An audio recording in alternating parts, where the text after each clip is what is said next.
दोनों देशों के बीच में समस्या क्या है? सो yesterday also we have discussed कि we have a very long borders.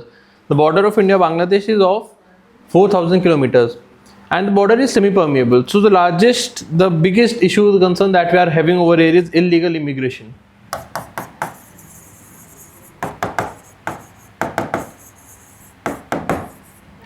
सबसे बड़ी समस्या जो है हमारी, that is illegal immigration. Multiple peoples have already came into India during 71 war. Then from 71 till date, there are reports that almost 4 million Bangladeshi people have illegally entered into India. And then उसके बाद third is now the Rohingya issue. They are also coming because we have a semi-permeable borders with Bangladesh. So write down.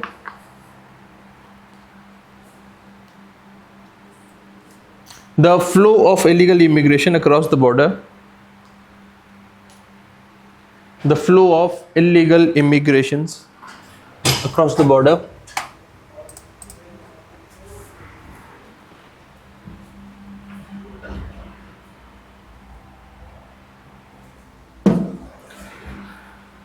Flow of illegal immigrant across the border because of semi-permeable borders.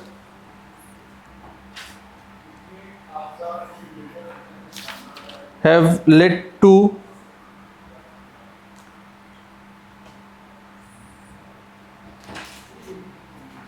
अरे तुम आ गए,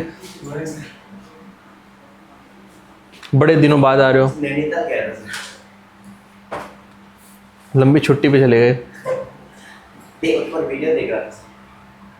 अच्छा, recorded video. Good, छुट्टी में भी पढ़ रहे हो।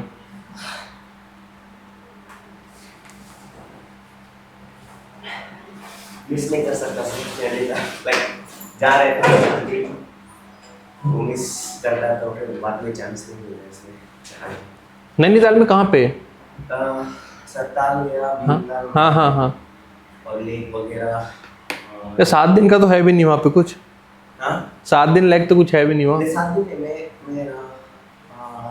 शायद 4 को गया था। एक दिन हल्द्वानी में स्टे किया, वहाँ से फिर मवाली गया, मवाली में स्टे किया और रोपवे वगैरह सब।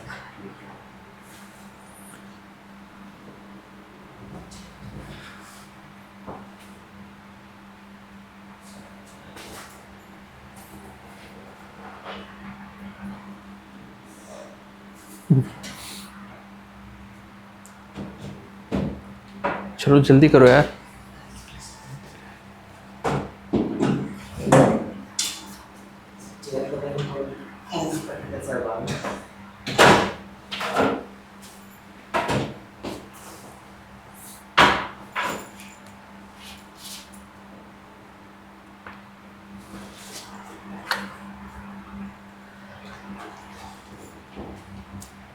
अच्छा, तुम्हारा PSI ऑप्शन है ना? तुम्हें तो नेक्स्ट ईयर देना होगा। तो अभी शुरू कर दिया अपना ऑप्शनल? ऑप्शनल में लाइक नोट्स लेने के लिए रुक रहा हूं। वो आते हैं ना गुरुजी, बहुत स्टिकर के लिए। हाँ हाँ हाँ, उनका भी है। उसने शुरू नहीं किया उसने तो। उनका वो क्लास ले रही है, मतलब हाँ, शुभ्रा रंजन से। मैं सोचा था मैं भी लूं, बट उन्होंने कहा मेरा तो ऑलरेडी कॉलेज में कोर्स था, तो मेरा ऑलरेडी बहुत हो चुका है कवर, तो सेम ही है, तो इसलिए मैं उनसे लेके थोड़ा कंटिन्यू करूंगा सोचा। अच्छा, सो अभी हम बांग्लादेश डिस्कस कर रहे थे। सो बांग्लादेश में yesterday we have discussed everything. अभी हमारा फ्रिक्शन पॉइंट्स बचे हैं। तो हमने फ्रिक्शन पॉइंट्स में कल डिस्कस किया था ये सब कि जो लार्जेस्ट फ्रिक्शन पॉइंट इज कि इलीगल इमिग्रेशन होता है बांग्लादेश से बहुत सारा। And the biggest reason is कि एक तो हमारे बॉर्डर्स बहुत पोरस हैं, हमारे फेंसिंग नहीं है बॉर्डर्स पे। And the other thing is India present a very एक prosperous economy is there, a stable polity is there, a rule based order is there. And on the other hand Bangladesh में minority का prosecution हो रहा है, फिर उसमें जो सिया सुन्नी का सेक्ट होता है उसमें देयर इज अ वायलेंस, वहाँ पे fundamentalist is growing again. And वहाँ पे इकोनॉमिक प्रोस्पेक्ट जो है, जो वल्नरेबल सेक्शंस हैं उनका इतना प्रोमिनेंट नहीं है, स्पेसिफिकली जो बॉर्डर्स पे रहते हैं। तो एक पुश फैक्टर भी है, पुल फैक्टर भी है। So that's why there huge amount of illegal immigration that is happening. So right down, हम ये लिख रहे थे, the flow of illegal immigrants across the border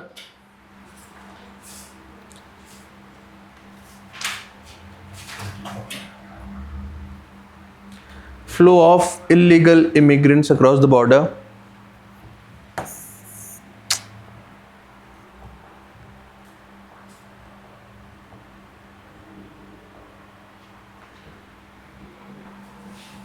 because of long porous borders,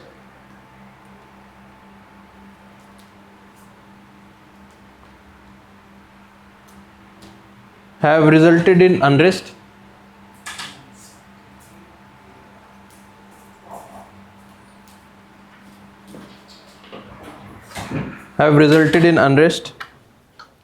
specifically in Northeast India.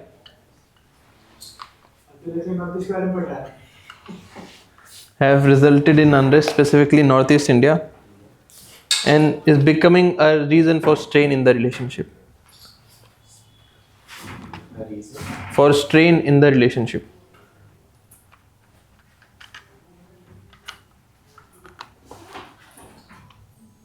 Reason for strain in the relationship. And there is estimate कि almost आज तक we have 40 million illegal Bangladeshi people that is living in different parts of India. इसमें 1971 से 71 में बहुत सारे आ गए थे, देन उसके बाद 71 के बाद 90s में बहुत सारे आ गए, अब दोबारा आ रहे हैं और अब तो रोहिंग्या भी आ रहे हैं. तो total there are almost to the tune of 40 million people. 4 crore Bangladeshi illegally India में रहते हैं. जिनके पास वीजा नहीं है, आधार कार्ड, आजकल तो बहुत सारे फेक वाले आधार कार्ड ये क्या बोलते हैं, सिटीजनशिप का प्रूफ नहीं होता. नहीं, पासपोर्ट और वीजा देखते ना. अगर कोई गवर्नमेंट क्या स्कीम से अगर किसी को अनाज मिल रहा है तो ले सकते हैं, क्योंकि राशन कार्ड आधार कार्ड बहुत बनते हैं फेक. हाँ तो हो रहा है, मतलब ये लीकेजेस तो हैं, फेक आधार और जो आप बोल रहे हो वो वाली लीकेजेस तो हैं. बट जिसके पास भी पासपोर्ट और वीज़ा नहीं है इंडिया का, मतलब या तो इंडिया पासपोर्ट हो या फिर वीज़ा हो दूसरे देश के साथ, वो सारे इलीगल हैं. आधार सिटीजनशिप का प्रूफ नहीं है. सो लिख लीजिएगा almost 40 million illegal Bangladeshis are living in India, और अब तो रोहिंग्या भी आ गए. एंड जो सेकेंड सबसे बड़ा कंसर्न है हमारे और उनके बीच में, that is economic and trade. Economic and trade में वी हैव ये स्टडीड कि we have almost 80 to 20 billion dollars of bilateral trade. But दिक्कत ये है कि सारा का सारा इंडिया देता है. So trade deficit is extremely huge. कहने को तो वी हैव साफ्टा, एक फ्री ट्रेड एग्रीमेंट है हमारे पास. पूरा साउथ एशिया में we have this free trade agreement. मतलब Bangladeshi product do not have to face custom duty if they are selling their product in India. But होता क्या है कि हमारे नॉन टेरिफ बैरियर्स बहुत स्ट्रांग है. क्या होते हैं non tariff barriers?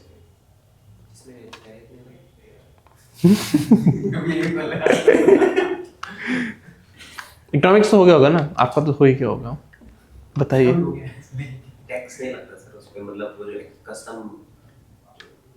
Custom tax नहीं होता, वो ड्यूटी है. मतलब कस्टम ड्यूटी के अलावा भी जो अदर जो बाकी सब जो भी जो यहाँ आने पे लगता है वो कस्टम ही तो लगता है. टैरिफ कस्टम ड्यूटी सब सेम है. हाँ तो सर जो बिना मतलब इसके अलावा जो अलग प्रॉब्लम्स है उसी को तो नॉन टेरिफ बैरियर्स कहेंगे. अरे ऐसे जो टैरिफ से बढ़ के है, जो दूसरा है, जो अलग है, जो प्रॉब्लम है, ऐसा मत गया है तो बहुत बेसिक होता है. नॉन टेरिफ बैरियर्स तो हम सबसे ज़्यादा हम ही झेलते हैं. देखो कोई अगर चीज़ आ रही है तो उसमें एक बेसिक होता है कस्टम ड्यूटी, और वो दैट इज़ लीगल. कोई ये that is legal, that is sanction under WTO. मैं अपनी डोमेस्टिक मार्केट प्रोटेक्ट करने के लिए कस्टम ड्यूटी रेस कर सकता हूँ. कस्टम ड्यूटी के अलावा बहुत सारी चीज़ें होती हैं. जैसे लोग रिस्ट्रिक्शंस लगा देते हैं कि आपके प्रोडक्शन में किसी तरह का चाइल्ड लेबर अब्यूज़ नहीं होना चाहिए, आपके प्रोडक्शन में किसी तरह का फार्मर अब्यूज़ नहीं होना चाहिए, फाइटोसैनिटरी मेजर्स होने चाहिए, फर्टिलाइजर यूज़ कम होना चाहिए. आजकल तो वो भी लगाते हैं कि कार्बन प्रोडक्शन कम होना चाहिए, कार्बन इंटेंस प्रोडक्शन लाइन नहीं होनी चाहिए आपकी. वो सब नॉन टेरिफ बैरियर्स हैं और ये रिकॉग्नाइज नहीं होते. ज़बरदस्ती का यूरोप वाले लगा देते हैं कि इंडियन टी को, वो जो इंडियन दार्जिलिंग टी है या इंडियन बासमती राइस है, वो उसमें एक्स्ट्रा ड्यूटी लगाएंगे बिकॉज आपने यहाँ पे लेबर लॉज रिस्पेक्ट नहीं किए. आपका टी प्लगिंग में औरतें थी जो प्रेग्नेंट थी या बच्चे आप यूज़ कर रहे हो, उसके लिए पता नहीं बहुत ज़्यादा नॉन टेरिफ बैरियर्स झेलते हैं हम. आजकल तो IPR भी आ गया. IPR के भी दे आर प्लेइंग दिस. हाँ, उसके भी वो नॉन टेरिफ बैरियर्स लगाते हैं. आपके प्रोडक्शन में आपने किसी का पेटेंट वायलेट किया है, right. So non tariff barriers are there. अब हम उतने वो तो है नहीं कि हम फाइटोसैनिटरी मेजर्स लगाएं. हम तो सिंपल वो वाला लगाते हैं कि आप आइए, आप यहाँ पे अपना क्लियरेंस दीजिए कि बांग्लादेशी प्रोडक्ट इंडिया में आएगा. रेड टेपिज्म इतना ज़्यादा है, 4 साल लग जाएंगे आपको. That is also non tariff barrier कि आपको क्लियर करने में कि you can enter into Indian territory, उसमें सालों साल लग जाते हैं. तो हम वो नॉन टेरिफ बैरियर यूज़ कर रहे हैं. सो इस वजह से this balance of trade is not there. So एक लाइन में इसको लिख लेंगे, trade deficit is huge in favour of India. Trade deficit is huge in favor of India because of multiple non-tariff barriers.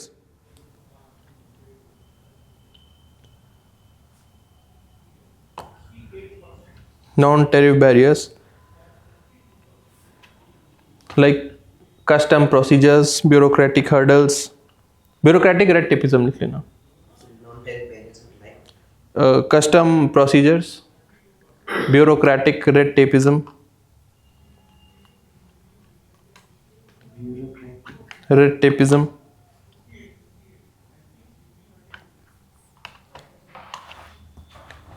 ये जो इलीगल इमिग्रेशन था that is challenge जो India का इशू है, और ये इकोनॉमिक ट्रेड वाला बांग्लादेश का इशू है. ये तो ऑब्वियस सी बात है, हमें कोई दिक्कत थोड़ी है, हमारा ट्रेड सरप्लस हो रहा है. ये उनको इशू है, इलीगल इमिग्रेशन से हमें इशू है. They are not even recognising. वो तो एकदम स्टैंड अलोन उनका हमेशा से रहा है. शेख हसीना के टाइम में दे हैव दिस थिंग, कोई इलीगल इमिग्रेशन नहीं हो रहा. ना 1971 में कोई लीगली वहाँ गया था, ना रोहिंग्या कोई यहाँ से वहाँ जा रहा है, ना बीच में कोई बॉर्डर से असम या वेस्ट बंगाल में जा रहा है. वो उनकी गवर्नमेंट का हमेशा स्टैंड रहा है, कोई इलीगल इमिग्रेशन नहीं है हमारे पास. हाँ, त्रिपुरा में जो बॉर्डरिंग डिस्ट्रिक्ट्स हैं उसमें माइनॉरिटी बन गए, लोकल ट्राइब्स. दिल्ली में रोहिंग्या है.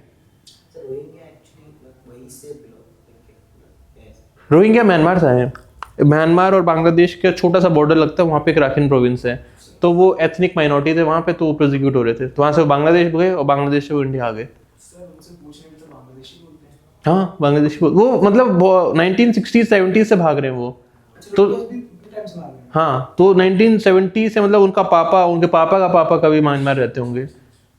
वो पूरी कम्युनिटी ऑलमोस्ट 8-9 मिलियन लोगों की है, वो कभी म्यांमार में रही नहीं. 60-70 से वो बाहर हैं म्यांमार के. वो तो ऑस्ट्रेलिया तक चले गए, पता नहीं कहाँ से म्यांमार से ऑस्ट्रेलिया पहुंचे. इनको एक ग्रुप में डालते हैं, ऑस्ट्रोनेशियन जो बोलते हैं, वही उसी में आते हैं वो लोग.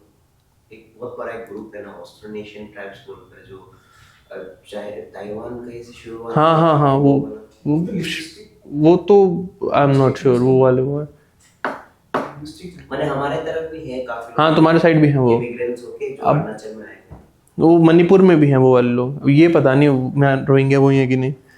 एंड द थर्ड इज सबसे बड़ा इशू जो हमारे बीच में एक और है, Teesta river sharing. Teesta water river sharing. We have a treaty, but ये ट्रीटी अब रिस्पेक्ट नहीं की जाती. इसको रिन्यू भी नहीं किया और फिर इसको फॉलो भी नहीं करते हैं. इसका एक न्यू ट्रीटी बनाने की बात हो रही, बट वो वेस्ट बंगाल के इंटरेस्ट में है कि तीस्ता का पानी वेस्ट बंगाल में मिले. और ट्रीटी बनाएंगे तो will be very very generously will giving water to Bangladesh. तो वेस्ट बंगाल और मतलब different states are not following for this thing. So इसको एक लाइन में लिख लेते हैं. There was an ad hoc water sharing treaty in 1983.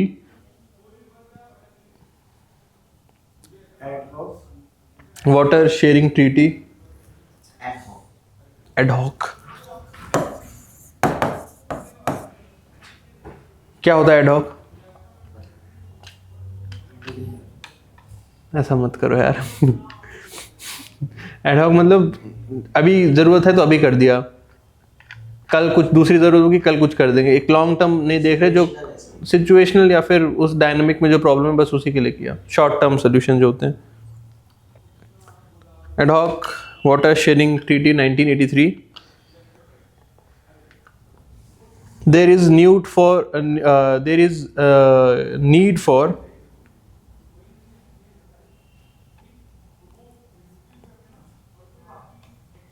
a comprehensive Teesta water sharing agreement between the countries.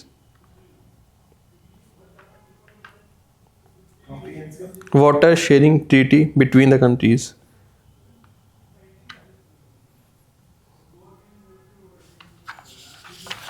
So 1983 वाला.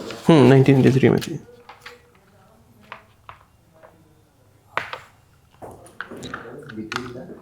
Water sharing treaty between the countries.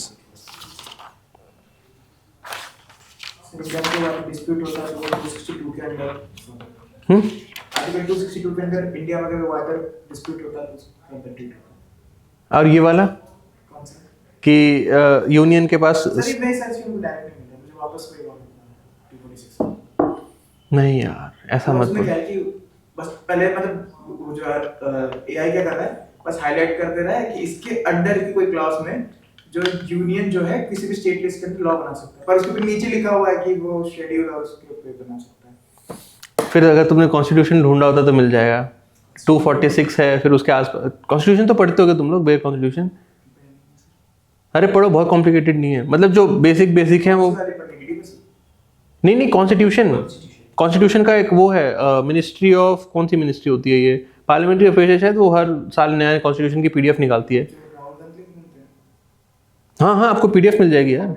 हाँ हाँ, अरे वो पीडीएफ निकालो और उसमें से जो इंपॉर्टेंट आर्टिकल्स हैं उन्हें पढ़ लो। अरे सिंपल इंग्लिश में, उतना कॉम्प्लिकेटेड नहीं है, एग्जैक्ट पता होना चाहिए कि लिखा गया है। लोग तो वैसे मैंने सर्च करके बैठ पढ़ा है, पर ऐसे पूरा पीडीएफ या बुक लेके नहीं पढ़ा। डाउनलोड कर लो। अरे बुक क्या, पीडीएफ डाउनलोड कर लो यार, उसमें सर्च कर लेना बस जो जो इंपॉर्टेंट है। सर ये इकोनॉमी के जो मिलिशिया का भी हाथ होता है सर, हाँ? मिलिशिया वगैरह जो लोकल मतलब वो जो जैसे क्या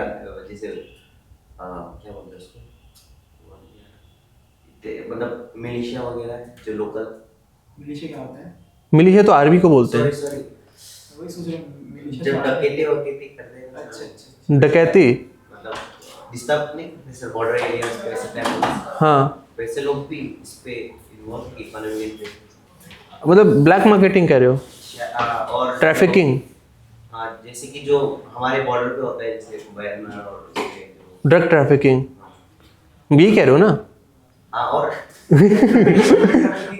वर्ड्स नहीं आ रहा sir. Black marketing, drug trafficking, human trafficking, illegal economic activities. नहीं जैसे कि कंट्रोल किसी का रहता है ना सर, वो ऐसे नहीं नहीं नहीं, वो नहीं होता, वो से म्यांमार बॉर्डर पे है, वो नहीं। वहाँ तो म्यांमार बॉर्डर पे तो अपना टैक्स लेवी करते हैं। हाँ, मिलिटेंट्स का टैक्सेस होते हैं वहाँ।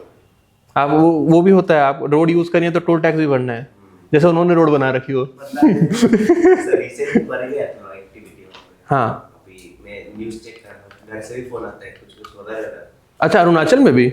मतलब मेरे साइड में क्योंकि म्यांमार क्लोज है ना, तो वहाँ पर जो अंडरग्राउंड जो हाँ हाँ, वो लोग का एक्टिविटीज का बढ़ रहा है रिसेंटली। लिख क्या रहे थे हम? टेस्टा नेगोशिएट, हाँ, तीस्ता वाटर। हाँ, इसका सोल्यूशन एक प्रपोज किया गया। एक तो यूनिवर्सल सोल्यूशन इसमें यही होगा, we have to generously give water. ये तो मतलब गुजरात डॉक्ट्रिन के under, we are the largest state, हम बड़े भाई हैं तो हमको पैसा देना ही देना है। बट इसमें जो हम एक्सचेंज कर सकते हैं, we always have this thing कि जो हमने जो बोला था, permanent water trade and transit corridor बनाना है हमको, जिससे इनलैंड वाटर हम एक्सेस कर सकें बांग्लादेश का। तो we want to have this, एक परमानेंट ट्रीटी नहीं हो रखी हमारी कि ये जो इनलैंड वाटर्स हैं बांग्लादेश के यूज कर सकते हैं। तो एक्सचेंज ऑफ तीस्ता वाटर हम ये कर सकते हैं कि नॉर्थ ईस्ट को we'll have this connectivity with mainland India. इसके नीचे एक लाइन में सोल्यूशन में लिख लीजिए, India need to have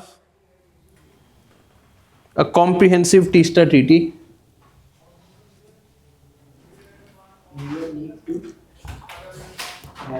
comprehensive Teesta Treaty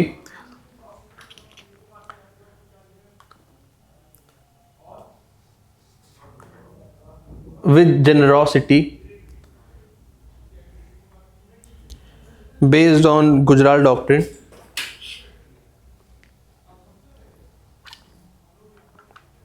Gujarat Gujarat doctrine Gujarat नहीं, गुजराल है। I K Gujral was the prime minister, उन्होंने डिवाइस करी थी Gujral doctrine. In exchange of permanent trade and transit inland roots,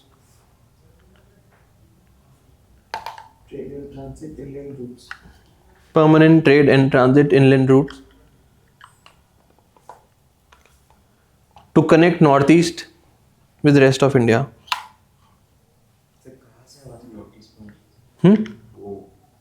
मतलब कनेक्शन होने से कौन सी मतलब बांग्लादेश से नदियां हैं। करके नॉर्थ ईस्ट हाँ, ब्रह्मपुत्र ब्रह्मपुत्र नहीं है, उसमें बहुत छोटी छोटी नदियां, जैसे एक Barak is a river. Barak जो है, बराक की जो दो ट्रिब्यूटरी होती हैं, एक उसमें से जो Surma tributary eventually gets into Brahmaputra.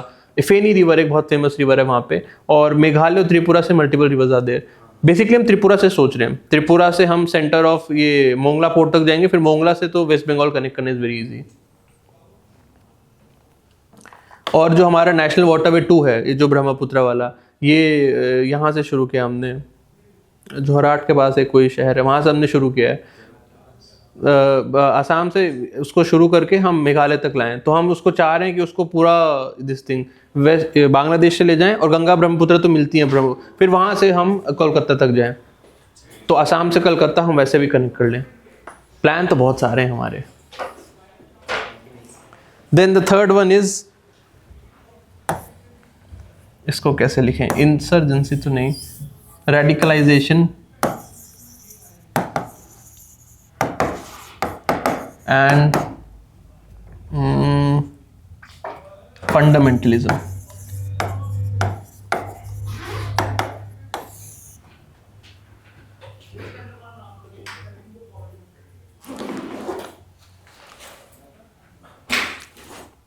बाकी लोग नहीं आए, सब ठंडे पड़ गए, ठंड हो गई ज़्यादा। आज ठंड तो उतरी नहीं, कंपैरेटिवली आज कम हो गई। हाँ, धुंध है। Radicalisation in fundamentalism is on rise on Bangladesh, वो नया उस दोबारा राइज कर रहा है। एंड अलोंग द बॉर्डर्स हमने पहले भी देखा है कि बॉर्डर पे जो यूथ का रेडिकलाइजेशन इज हैपनिंग, तो उससे हमको बहुत बहुत इशू है। That's a very strong friction point. Specifically West Bengal में बहुत ज़्यादा होता है। वेस्ट बंगाल में वही Muslim youth is there borders पे, एक तो खुद इलीगली आके बसे, तो बॉर्डर वाले जो वेस्ट बंगाल है वहाँ का डेमोग्राफी चेंज हो रखा है, और उनको भी फिर रेडिकलाइज किया जा रहा है वहाँ पे। बांग्लादेश तो प्योरली अब इस्लामिक बनने वाला बन चुका है, मतलब ईस्ट पाकिस्तान है वो। मतलब ऑफिशियली ऐसा नहीं हुआ था, बट अब तो पहले से कुछ टाइम के लिए बोल सकते हैं, लिख नहीं सकते हम ये सब, बोल सकते हैं। वहाँ पे prosecution is very publicly happening, मतलब काट रहे, मार रहे, जला रहे, तोड़ रहे हैं, मंदिर भी तोड़ रहे हैं। तो हाँ, सो हम लिख रहे थे this thing, radicalisation of youth by fundamentalist organisations,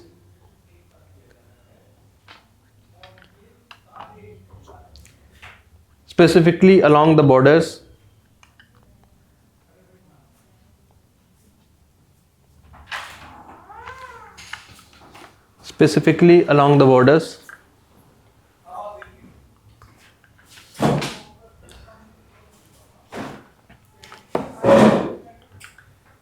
leading to rise in anti-India sentiments,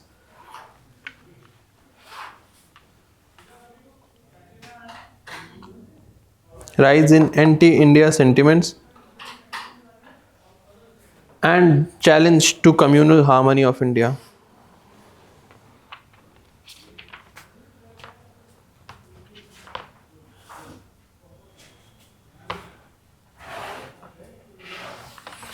Challenge to communal harmony of India. अगर आपको नाम लिखने हैं तो सब वैसे अवॉइड ही करने चाहिए।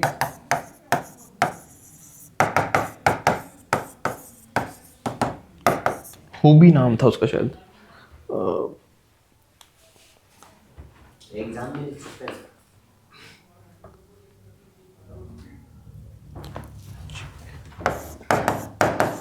हुजी इस्लामी, इसको रहने, फुल फॉर्म भूल गया मैं इसका। और जमात इस्लामी तो आपने सुना होगा, that's a very infamous organisation. पता होना चाहिए, दूसरे देश की टेररिस्ट ऑर्गेनाइजेशन है, लिख लो, कोई दिक्कत नहीं है, टेररिस्ट ऑर्गेनाइजेशंस लिख सकते हैं। तो they are very very active along the borders. एक तो लोग वहाँ भेज रहे हैं और फिर उन लोगों को रेडिकलाइज कर रहे हैं। Anti India sentiment is very strong over there. और ये इसमें वोट बैंक पॉलिटिक्स भी होता है कि जो वहाँ पे इनकम्बेंट सरकार है उनके वो कोर वोट बैंक भी है, तो वो तो इंश्योर करते हैं ये वोटर लिस्ट में भी आ जाए। हाँ, दैट्स अ फैक्ट, वो इंश्योर करते हैं। ये हर तरफ है, ये ग्लोबल ऑर्गेनाइजेशन है। ग्लोबल तो मतलब क्या है, साउथ एशिया और यहाँ पे जो इस्लामिक एशिया इसमें इंटरनेशनल है। ये टेररिस्ट नहीं है, ये फंडामेंटलिस्ट ग्रुप है।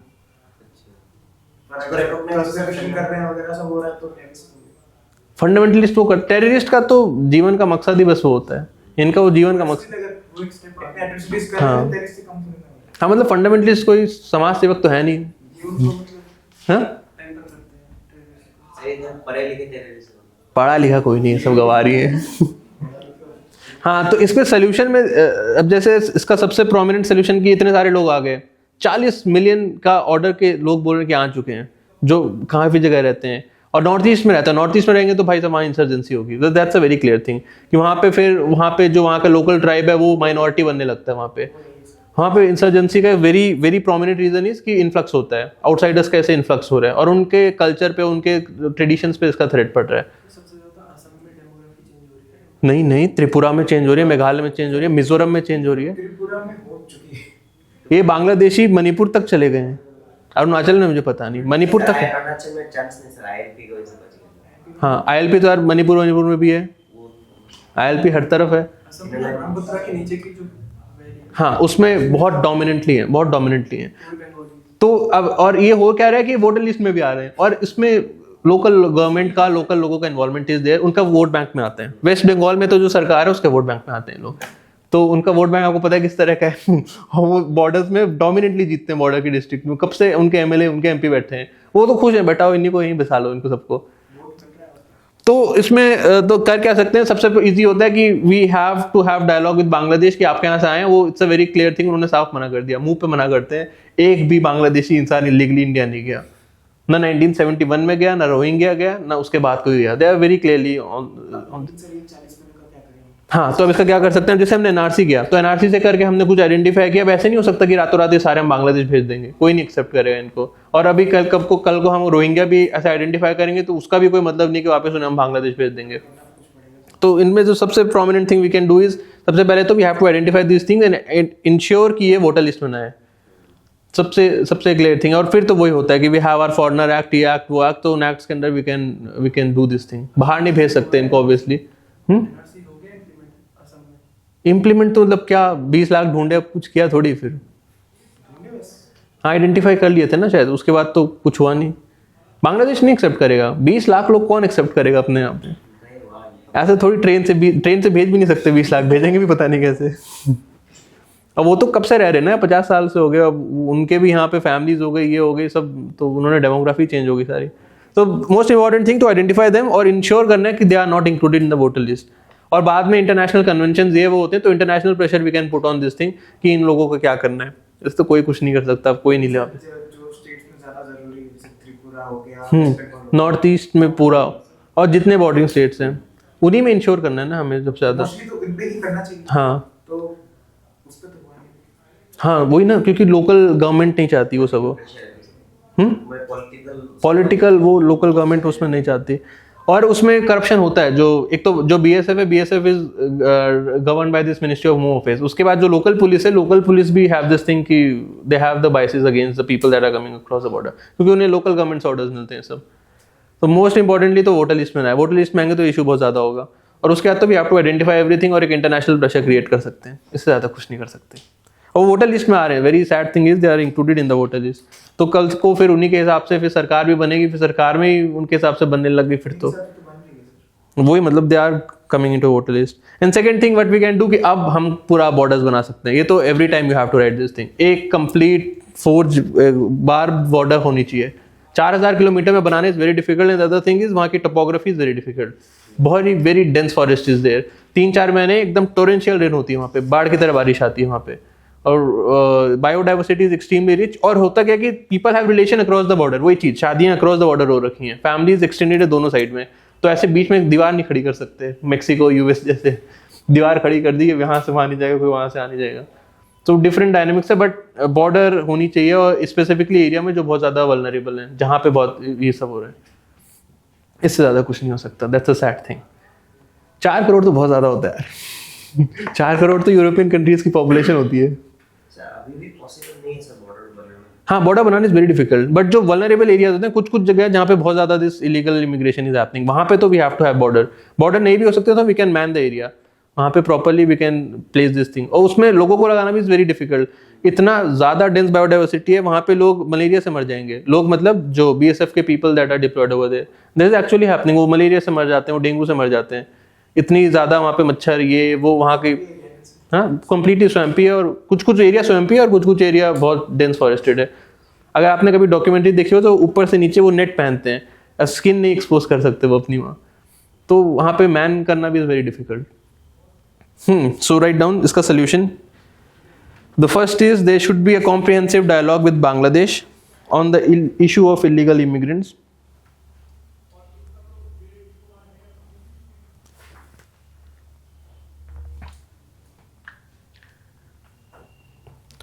Comprehensive dialogue with Bangladesh on the issue of illegal immigrants.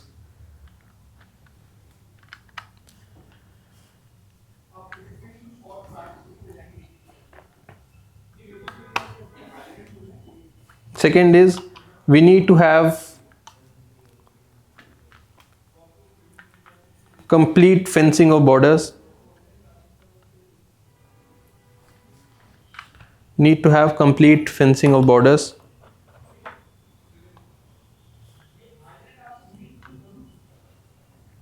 To prevent further illegal immigration.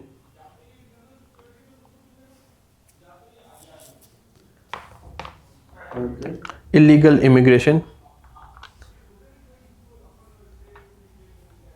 Then the third solution,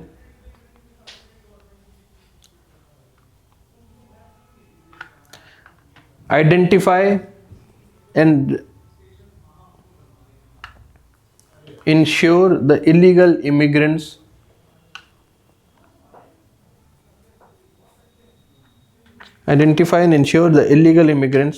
are not included in electoral lists.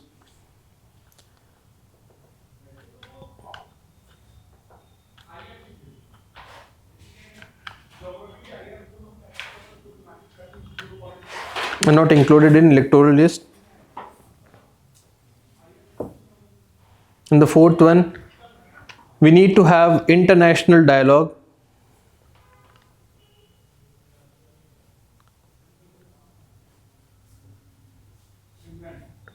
International dialogue on multiple forums, in multiple forums.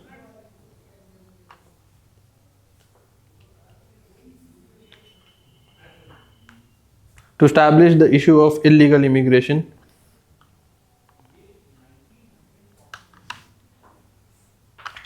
And moral duty of the source country. Illegal immigration. And moral duty of the source country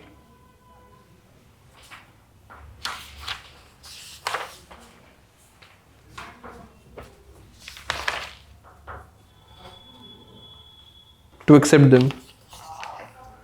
To accept this. Accept them. Moral duty of the source country to accept them.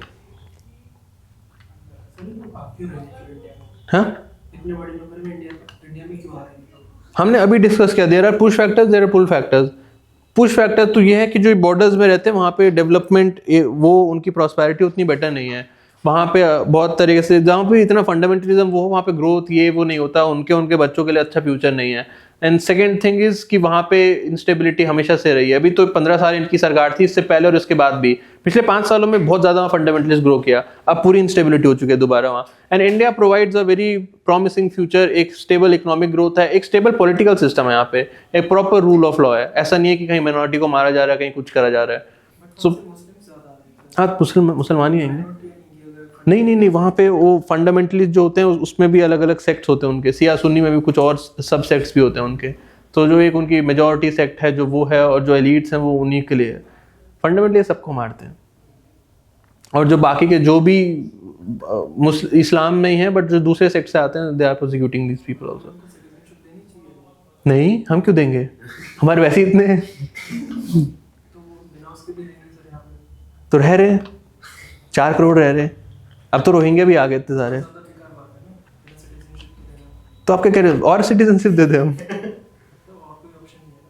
अरे ऐसा थोड़ी होता है.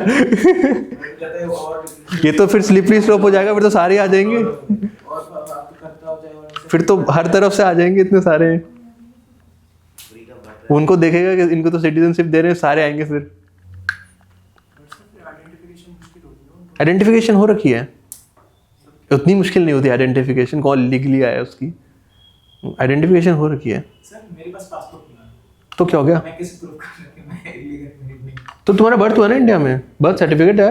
अब sir जो 50 years से रह रहे हैं, क्राइम्स करेंगे इंडिया में, जो 50 इयर्स से रह रहे हैं, हाँ हाँ उनके तो बच्चे के grand parents.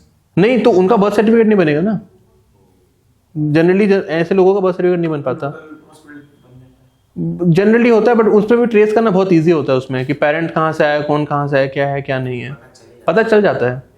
But still handloom number. और ऐसे नहीं, इलीगल इमिग्रेंट सबका थोड़ी बर्थ सर्टिफिकेट बनता है, वो इतने अमीर भी नहीं है, इतने इन्फ्लुएंशियल भी नहीं है, रेयरली कोई होगा जो इधर उधर से पैसे दे के घुस बना के बना ले। आधार कार्ड बन जाते हैं, आधार कार्ड तो गाय का भी बनता है आजकल। Then the next issue is China factor. हर पड़ोसी के साथ हमारा we have this China factor. Solution में इतना है। नहीं ये अलग इशू है, इशू डिस्कस कर लेते ना हम। वो इलीगल इमिग्रेशन लिख रहे थे तो सॉल्यूशन उसका साथ में लिख लिया हमने।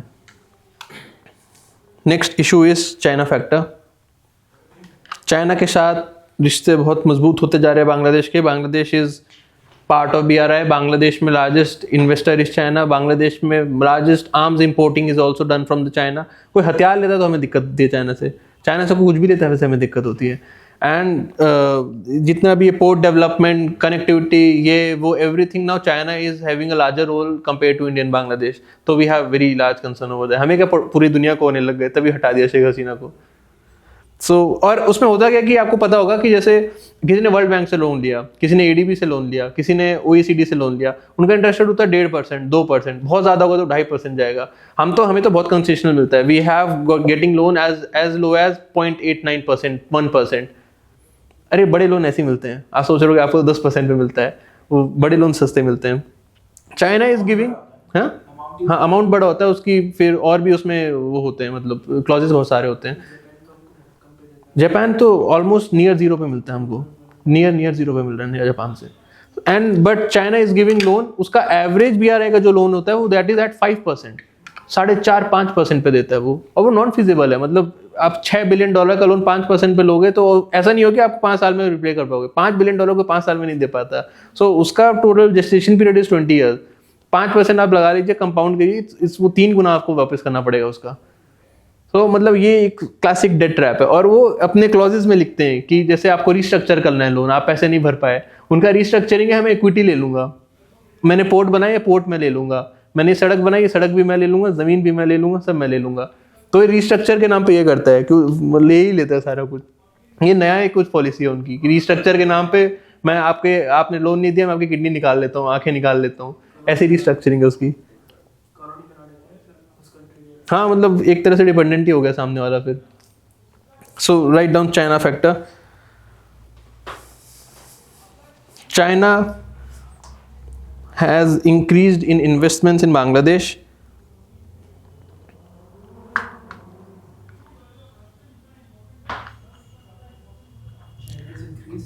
Is investment in Bangladesh.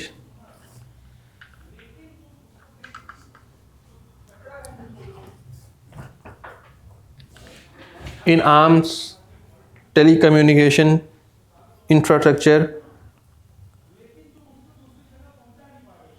arms, telecommunication, infrastructure.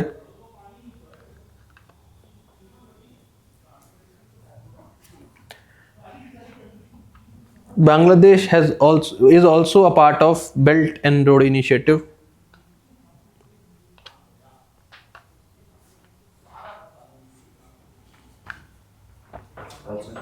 Belt and Road Initiative, BRI.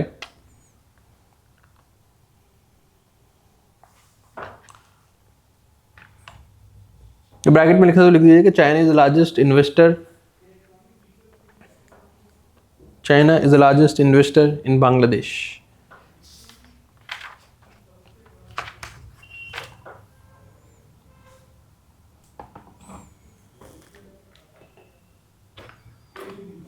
China is the largest investor in Bangladesh. So ये सब रिश्ते जो थे, इसमें कॉन्फ्लिक्ट्स आर डिसेंटली कॉम्प्लिकेटेड। बहुत बड़े हमारे इश्यूज हैं बांग्लादेश के साथ, बट स्टिल जब तक शेख हसीना थी द रिलेशन वर एक्सेलेंट। ऐसे पड़ोसी के साथ हमने किसी के साथ कभी रिश्ते नहीं बनाए थे। We had a very deep, multifaceted, very strategic and cooperative relation with Bangladesh. But रातों रात तो शेख हसीना की गवर्नमेंट हट गई, तो ये सारा अभी पॉज पे है, सब कुछ अभी स्टैंड स्टिल पे है, जितना भी हमने लिख रखा है कोऑपरेशन में। अब 2 लाइन में लिख लेते हैं कि सरकार क्यों हटी और क्या करना है। वो आपने सुना ही होगा न्यूज़ में सरकार क्यों हटी। एक तो वो बहुत ज़्यादा डिक्टेटरशिप उसकी टेंडेंसीज हो गई थी, इलेक्शन के नाम पे बहुत फ्रॉड किया उसने, अपोजिशन को जेलों में डालना शुरू कर दिया उसने, बहुत ज़्यादा ऑपरेशन करने लग गए थे। आपने देखा होगा ढाका में टैंक चलने लग गए थे, literally she has deployed army on the ground. And then उसके बाद इसमें स्टूडेंट्स का भी प्रोटेस्ट हो रहा था, उनका किसी को कोटा उन्होंने शिफ्ट किया था, फिर ढाका यूनिवर्सिटी के अंदर टैंक घुस गए थे। सो मतलब प्रॉपर नेशनल सेंट्रल यूनिवर्सिटी के अंडर उन्होंने आर्मी डिप्लॉयड करी कि सारा उन्होंने बड़ी बड़ी ब्रूटली उन्होंने ये है हाई हैंडेडली उन्होंने सारा प्रोटेस्ट ये वो सब कुछ किया। फिर देवर कि freedom of speech and expression बंद हो रखा था, दे वर ट्रैकिंग एवरी सिंगल थिंग जो पीपल बोल रहे थे, देख रहे थे। उन्होंने बहुत लोगों को ऐसे कस्टडीज में डाला, कस्टडियल डेथ बहुत ज़्यादा हुई, बहुत मारा गया। देन उसका इलेक्शन तो काफ़ी हद तक फ्रॉड था, मतलब उन्होंने अपोजिशन को जेल में डाल दिया मार पीट के, फिर अपनी गवर्नमेंट एजेंसी से अपने हिसाब से चुनाव कराया और चुनाव जीत गई। वो चुनाव जीतने के बाद से बहुत ज़्यादा दिक्कत हुई कि इसने बहुत एक इलेक्शन के नाम पे, मेडलिंग तो छोटा शब्द हो गया, इलेक्शन रिगी कर दिए पूरी तरह इसने। एंड देन उसके बाद फंडामेंटलिस्ट लोगों का जो है ग्रिप बढ़ती चली गई। एंड अदर थिंग इज कि चाइना में आप इन्वेस्टमेंट आता है तो फिर चाइना सब ले जाता है, तो जो फॉरेक्स रिजर्व बहुत बुरी तरह गिर रहे थे उनके, बिकॉज उनकी डेट बढ़ती जा रही है। और जब डेट बढ़ती है, ओपन मार्केट है, तो फिर आपकी करेंसी का वैल्यू करने लगता है, लोगों का जो फॉरेन पोर्टफोलियो इन्वेस्टमेंट है वो हटा लेते हैं। उनको लगेगा इसका फॉरेक्स नहीं है, इसकी डेट बढ़ती चली जा रही है, इसका एक्सचेंज रेट भी खराब है, इसका इन्फ्लेशन भी ज़्यादा है, इस पर इंस्टेबिलिटी है, कल कोई मेरा पैसा नहीं दे पाएगा, तो सारा पैसा निकाल लेते हैं वो। डॉलर वैसे ही एक्सचेंज रेट कम हो रहा है उसका, और डॉलर चला जाएगा तो एक्सचेंज रेट और खराब होने लगता है, एक्सपोर्ट फिर और कम हो जाएंगे, फिर एक ये विशियस साइकिल सी बनती है, तो उनका फिर बैलेंस ऑफ पेमेंट खराब होने लग गया। फिर उन्होंने जो है ये जब डॉलर कम हो गए तो फिर ये फर्टिलाइजर ये वो भी नहीं खरीद पाए, तो थोड़ा सा जो है इन्फ्लेशन और इंक्रीज हुआ उनका, मतलब ईल्ड खराब हो गई, खेती ही नहीं कर पाए वो क्योंकि फर्टिलाइजर्स नहीं थे उनके पास। तो ये थोड़ी बहुत समस्याएं थी। नहीं वो लिखेंगे नहीं, वो लिखने वाली चीज़ें नहीं है। हाँ वो सब बैक एंड में वो सब होता है। तो ऐसे कोई अप्रोच नहीं हो सकता है एक देश में जिसमें इतनी पावरफुल गवर्नमेंट हो, मेजॉरिटी वाली गवर्नमेंट हो, उसको ऐसे कोई हटा नहीं सकता विदाउट एनी फॉरेन एड, ऐसे लिख नहीं सकता। हम ज़्यादा से ज़्यादा ये लिख सकते हैं कि बहुत ज़्यादा प्रेशर था कि आप दोबारा इलेक्शन कराइए या फिर एक ट्रांसपेरेंट ओपन इलेक्शन कराइए। उतने बड़े इशू नहीं है वो, हाँ वो सब उतना बड़ा नहीं है वो सब कि उससे सरकार ही हटा देंगे वो लोग।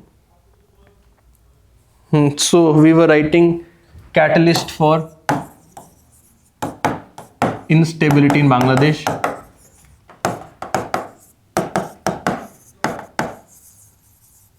और इसके बाद फिर इंडिया क्या करेगा? इंडिया कुछ नहीं कर सकता, we can just wait and watch जब तक कोई परमानेंट सरकार नहीं आ जाती।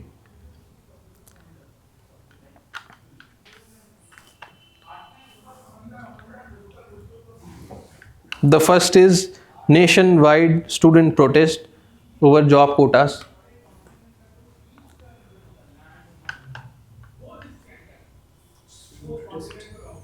Over job quotas.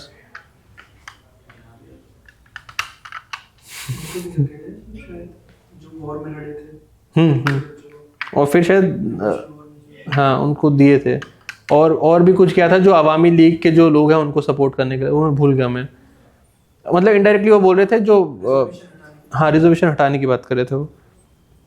Then the next one is demographic deficit and allegations of electoral violence and mail practices.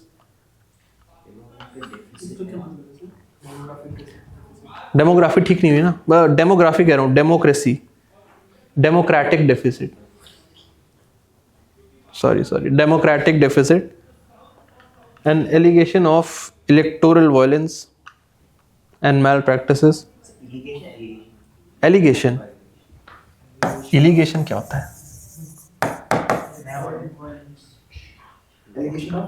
Electoral violence and malpractices.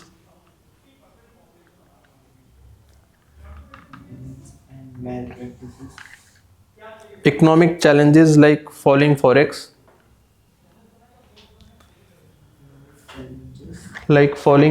reserve,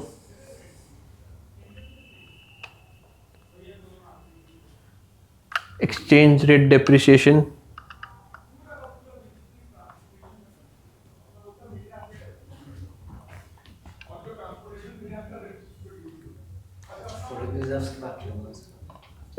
depreciating exchange rate. Next point, increasing debt crisis because of high Chinese interests.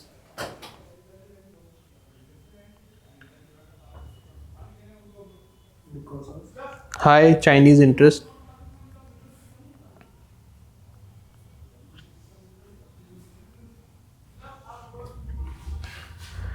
authoritarian measures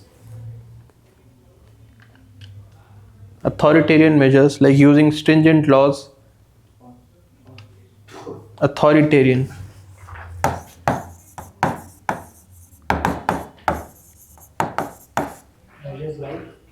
measures like stringent laws, use of stringent laws, authoritarian measures like use of stringent laws to suppress dissent,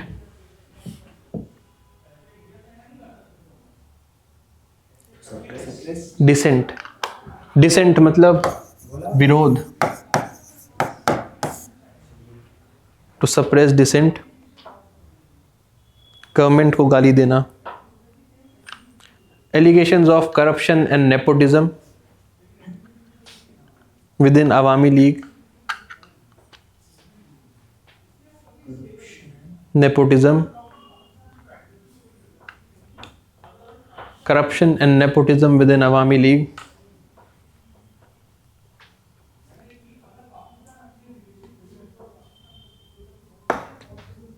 Next is radicalization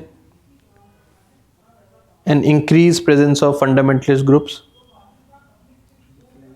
Radicalization and increased presence of fundamentalist groups.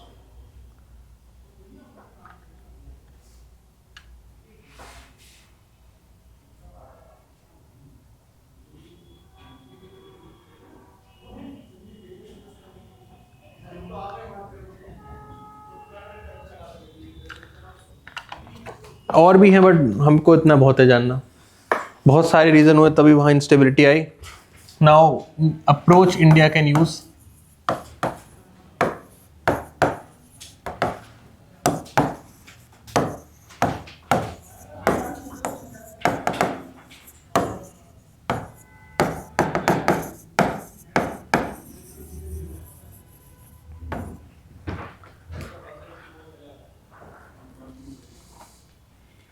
हम कुछ नहीं कर सकते, हम बस wait and watch कर सकते हैं जब तक एक स्टेबल पॉलिटिकल सिस्टम एस्टैब्लिश नहीं हो जाता.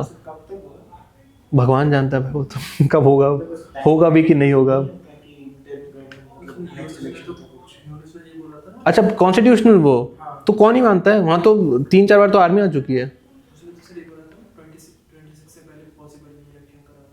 मतलब वो तो ऐसे वो सब वहाँ पे होता है जहाँ पे कॉन्स्टिट्यूशनल बॉडीज ऑर्गेनाइजेशंस ये जो बैलेंस ऑफ पावर बहुत वो तो हम लकी हैं, हमारा constitutional balance and everything very good.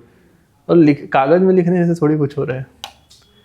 और वेट एंड वॉट कर सकते हैं. And the most important thing जिस चीज़ों में इंडिया करती है करना चाहिए कि we have to have very good relation with every political elite of this area.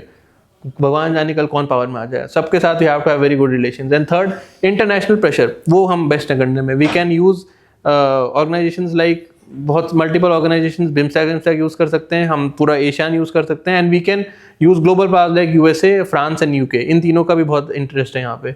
और किन के साथ? हाँ सबके साथ बातें कर रहे हैं हम. और उसका उनको यूज करके कर सकते हैं. सब at earliest possible open free and transparent elections कराइए. ट्रांसपेरेंट इलेक्शन होगा तभी कुछ हो पाएगा. और फोर्थ हमको चेक करना है वहाँ पे चाइना पाकिस्तान ना है. और मोस्ट प्रोबेबली अब वही दिख रहा है होने का, चाइना और पाकिस्तान आएगा. बिकॉज वहाँ पे सारे इन्वेस्टमेंट उसका है. पाकिस्तान बिकॉज वहाँ पे वही फंडामेंटलिस्ट ऑर्गेनाइजेशन जमात इस्लामी का पाकिस्तान में बहुत स्ट्रॉन्ग प्रेजेंस है. तो वापस फिर वहाँ पाकिस्तान चाइना का फुटहोल्ड वापस बढ़ जाएगा. और वो हमारे कब बिल्कुल इंटरेस्ट में नहीं है कि ये दोनों लोग वहाँ पे वापस आए. कर कुछ नहीं सकते हम अभी. और अभी शेख हसीना यहाँ पे, तो that is also creating a friction point. जैसे अभी तक क्लास में डिस्कस करते जितने भी हमारे नेबरिंग कंट्रीज सब चाइना के साथ जाए, हम कुछ कर सकते हैं, कुछ कर नहीं है. करी ना बात, हम क्या क्या कर रहे हैं, इतना ही कर सकते हैं. हम सॉफ्ट पावर प्रोजेक्ट कर सकते हैं और इसके अलावा कुछ नहीं. हमारे पास इतनी डीप पॉकेट्स नहीं है. उतनी डीप पॉकेट्स नहीं है ना, उतनी कैपेसिटी है कि हम रातों रात ब्रिज, हाईवे, ये वो टेलीकम्युनिकेशन, फाइबर ऑप्टिक्स सब बिछा देंगे. हाँ मतलब वो तो हो सकता. और एक हम नैरेटिव प्रेजेंट कर सकते हैं कि how this China is preparing it's loan word in future what will happen. आप इसको दोगे तो वो फिर आपकी जान ही ले लेगा एक तरह से. इससे ज़्यादा हम कुछ नहीं कर सकते. इसलिए तो हो रहा है, हम अपना ग्राउंड ही लूज कर रहे हैं. साउथ एशिया में हम ग्राउंड लूज कर रहे हैं. वही मतलब वही है, वही दिखाते हैं हम. सॉफ्ट पावर ही हमारे पास. सो राइट डाउन क्या कर सकते हैं हम?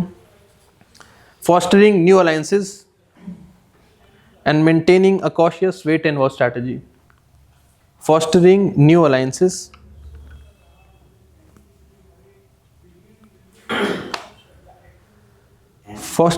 alliances, and maintaining a cautious wait and watch strategy.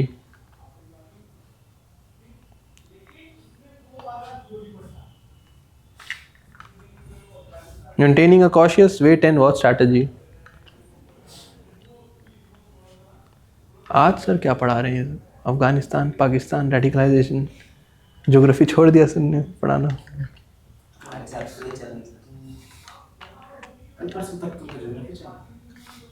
कल परसों तक सर में वो एनर्जी नहीं थी, आज सर में एनर्जी है ये। Next is need to engage with all political factions in Bangladesh. Engage with all political factions in Bangladesh. हाँ, फ्रैक्शन मत लिखना, फैक्शन मतलब टुकड़े, पार्ट्स, फैक्शंस इन बांग्लादेश। हाँ, वही मतलब different parts. To foster a inclusive relationship, inclusive relationship.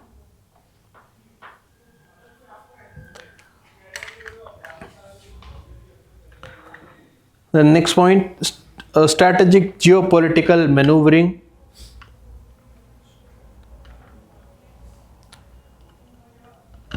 Strategic geopolitical maneuvering.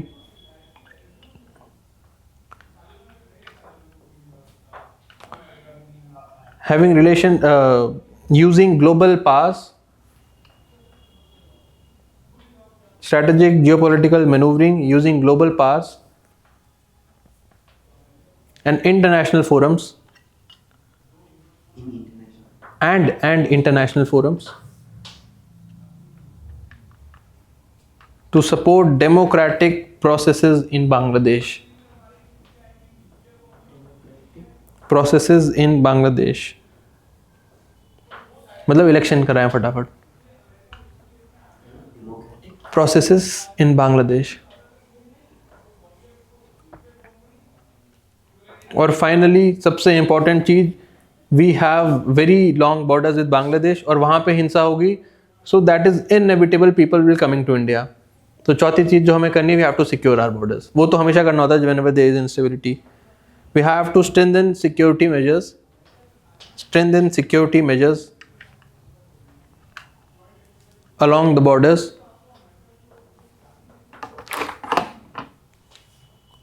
Strengthen security measures along the border to address any potential spillovers.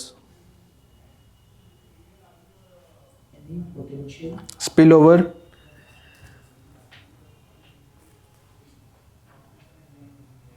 and maintaining stability in our northeast, in our neighborhood, in our country.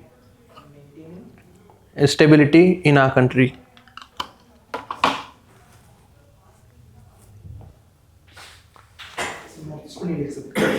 Bangla वो भी है ना, waste Bengal. Waste Bengal में भी तो हिंसा होगी फिर। सपोर्ट करते हैं, वहाँ की गवर्नमेंट सपोर्ट कर रही है, वहाँ के आप डेमोग्राफिक्स से लोग। तो वो बात होगी ना, एलिट सपोर्ट करते हैं, मरेगा तो आम आदमी। हिंसा तो आम आदमी झेलेगा, ममता बनर्जी के घर में थोड़ी होगा।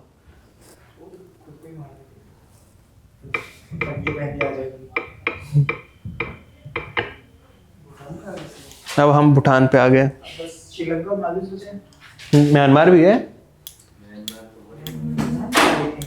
ड्रग्स और उसके अलावा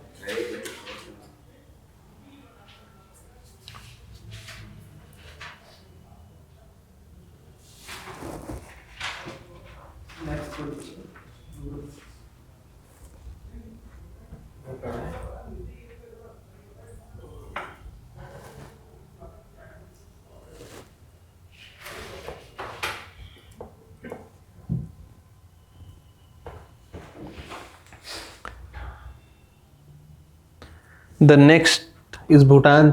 छोटा सा क्यूट सा नेशन है, ये बस एक लौता है जो proper has been always on Indian side.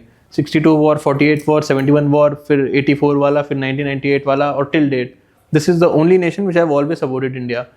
इसका तो चाइना के साथ कोई रिश्ता ही नहीं है। The way that Bhutan is talking with China is through India, तो डायरेक्ट कोई चाइना के साथ बात भी नहीं करता वो। हाँ, ये नहीं पता मुझे। 76 कंट्रीज को ये क्या बोलते हैं, रिकॉग्नाइज करते हैं, जिसमें यूएसए नहीं आता। यूएसए पूरा अफ्रीकन कॉन्टिनेंट नहीं आता, इंडिया चाइना मानने का ही नहीं कंट्रीज बोलते। आती है। ये नहीं, मतलब इनकी दुनिया अलग है वो पता है मुझे। ये नहीं पता था ऐसा कुछ है। इसको वर्ल्ड पॉलिटिक्स यूएसए को रिकॉग्नाइज यूएसए ने बहुत कुछ किया था यहाँ पे, बड़ी मस्त कहानी है यूएसए के साथ। इनको जब कहीं पे कुछ नहीं मिलता तो फिर हनी ट्रैप शुरू करते हैं।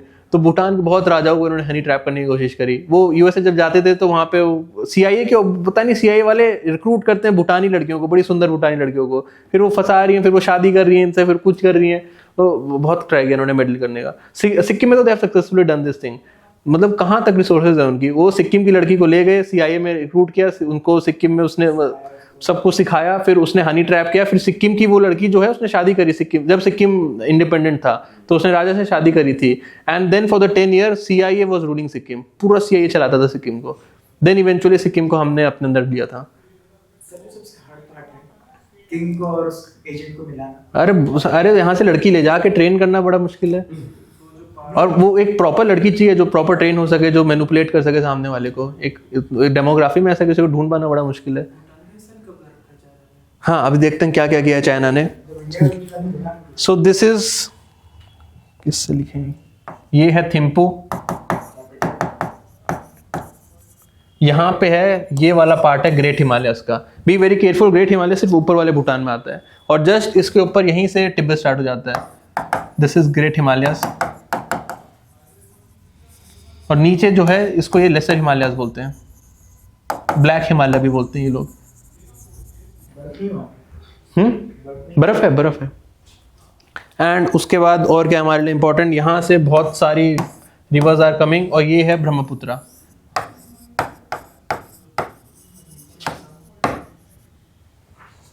राइट, और ये है हमारा ये चिकन नेक वाला जो है, this is a chicken neck Siliguri corridor. कितना हो गया, 14-15 किलोमीटर्स का है। ये बांग्लादेश है, ये दिस इज बांग्लादेश। और ये यहाँ पे एक बहुत फेमस नदी है जो है मानस, बाकी तो उतनी प्रोमिनेंट नहीं है। और ये वाला जो एरिया है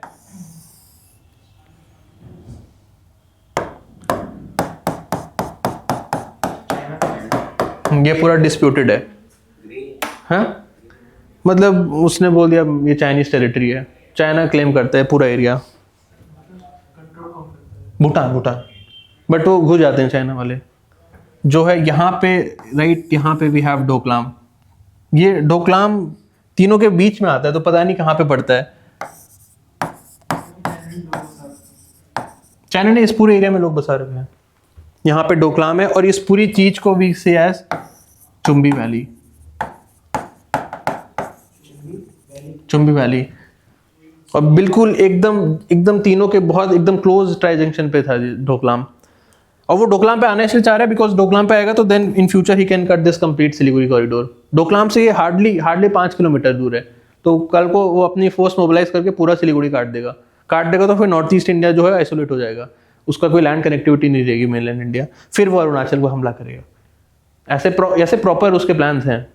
तो that's why we were very aggressive about Doklam. Doklam पे we won't be allowing anything. Separate command नहीं ना, कमांड नहीं हमारी। मतलब we have north east region के लिए 5 कमांड्स हैं आर्मी के, बहुत सारे उधर हैं, वहाँ पे कमांड नहीं है।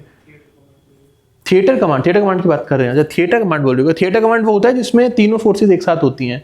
उसको एक lieutenant general 3 star general lead करते हैं। थिएटर कमांड नहीं है हमारी। मोस्ट प्रोबेबली वो बन जाएगी अभी। एक तेजपुर करके असम में जगह है, वो लार्जेस्ट वहाँ पे एयर फ्लीट रखी है हमने। वहाँ पे सुखोई सब है। थोड़ी देर में हम रफेल भी ला रहे हैं वहाँ पे। अभी रफेल हमने सिर्फ ऊपर के लिए रखे हैं लेसी पे। नहीं, S-400 यहाँ क्यों लगाएंगे पहाड़ों पे? सिर्फ दिल्ली में हो ना, सिर्फ दिल्ली में हो। और यहाँ पे जस्ट बहुत फेमस सा एक पास है, नाथुला पास। सिक्किम में है नाथुला पास। और तो कुछ खास नहीं है इसमें जानने का। बना लीजिए, ये इतना तो लिख लीजिए।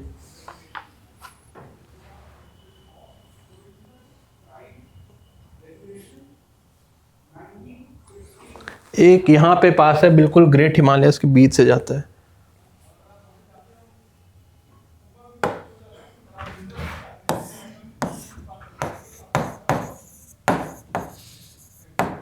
डोंग पास।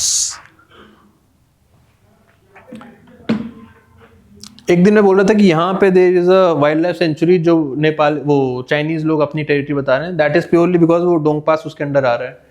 डोंग पास आ जाएगा तो वो ग्रेट हिमालय पूरा क्रॉस कर सकते हैं। तो नाथुला पास नेचुरल पास पासेस तो नेचुरली होते हैं। तो वहाँ से घुसेंगे वो सिलीगुड़ी में। सिलीगुड़ी नाथुला हमारा है। तो चाइनीज जो डोकलाम में नहीं, चाइनीज ऊपर से आए हैं, ये चाइना ही तो है ऊपर, तिब्बत तिब्बत में। वहाँ से आएंगे इंडिया में, अगर कैप्चर करेंगे तो पास से ही तो आएंगे। अच्छा वो पता नहीं यार, फिर वो आएंगे कहाँ से। नीचे और भी पासेस हैं यहाँ पे। इंडियन आर्मी तो डिप्लॉय होगी। इंडियन आर्मी हर तरफ डिप्लॉयड है। डोकलाम के बहुत बहुत क्लोज तक इंडियन आर्मी है। अगर आप नाथुला गए कोई घूमने, आप तो घूमते नहीं हो यार। I been to Nathula. Nathula में मतलब नाथुला के पास ITBP और ये बहुत बहुत एग्रेसिवली डिप्लॉयड है वहाँ। कोई गुम वुम भी होता है तो आर्मी या फिर यही पकड़ के लाते हैं। गुम भी हो जाते हैं वहाँ बहुत लोग। अरे नहीं, वो तो ऐसे ही कहीं चले, बिना लोकल के नहीं जाना चाहिए बस।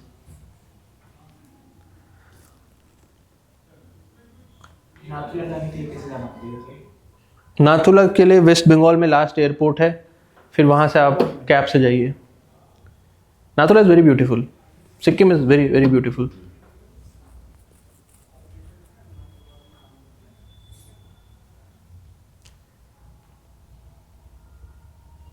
सर वो टैक्स फ्री है ना सिक्किम? सिलीगुड़ी कॉरिडोर। क्या कह रहे हैं? उसमें ऐसा क्या है कि टैक्स फ्री है सिक्किम? टैक्स फ्री है? टैक्स फ्री है ना टैक्स फ्री? हाँ टैक्स नहीं लगेगा? सिक्किम में। टैक्स का GST नहीं लगता वहाँ? मुझे नहीं पता, वो आया तो था फैक्ट में टैक्स फ्री है। फर्स्ट ऑर्गेनिक स्टेट ऐसा ऑर्गेनिक स्टेट है वो। टैक्स फ्री क्या होता है?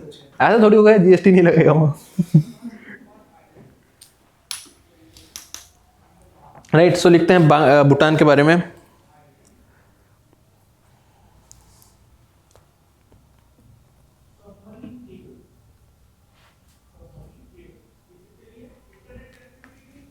Submarine cable.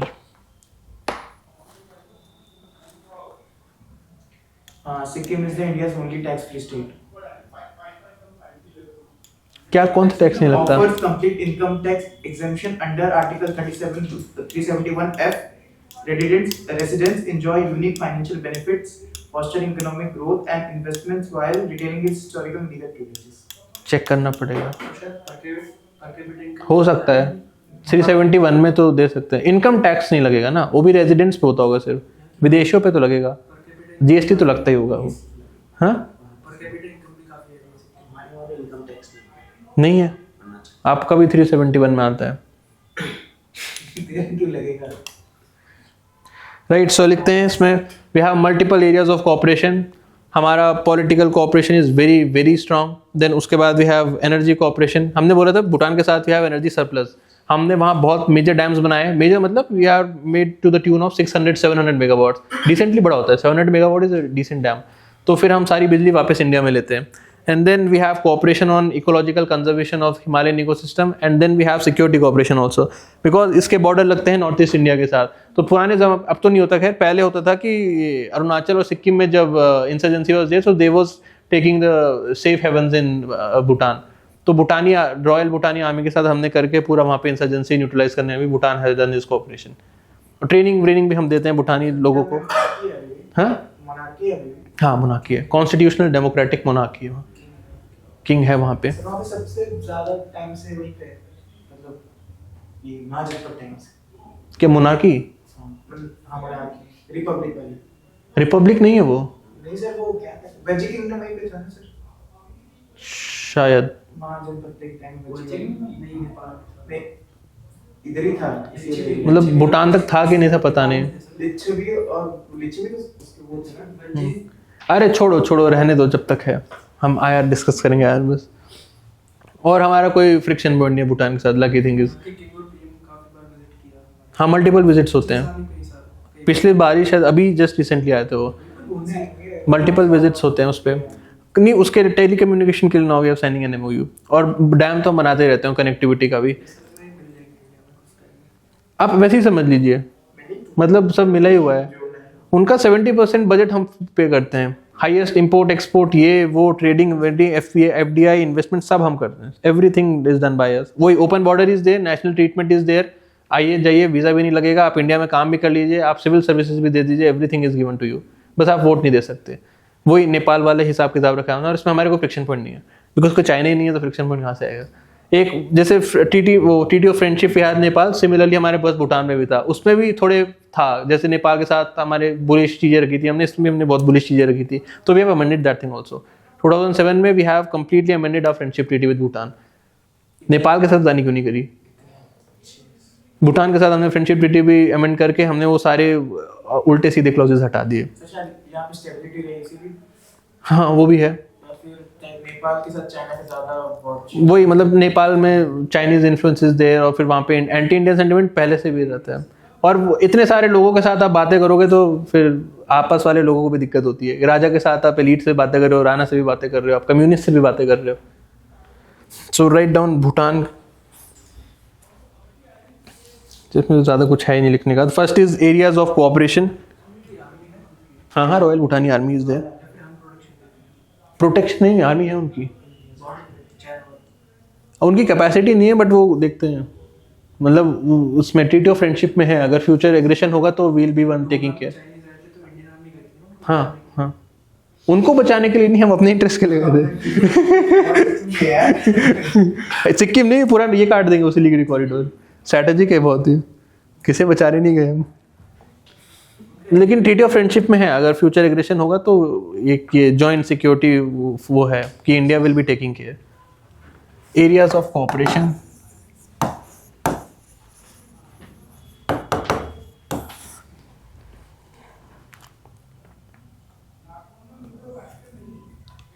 फर्स्ट इज कैसे लिखें, जियो पॉलिटिकल, सिर्फ पॉलिटिकल लिखना, जियो तो क्या ही है उसमें, political.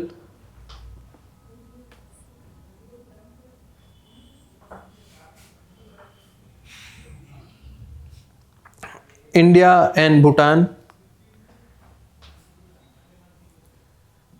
share an extremely close relationship, open borders, extremely close relationship, open borders, and national treatment of their citizens.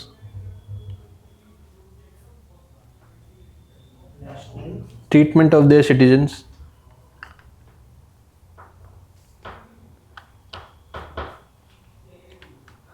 Under the Treaty of Friendship and Cooperation.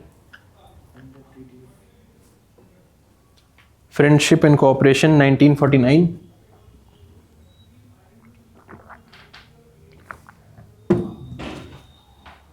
Sir ये British treaty का part नहीं था? नहीं, 1949, which was renewed in 2007. पूरी amend ही कर दिया था हमने 2007 में उसको, 2007. Second is trade.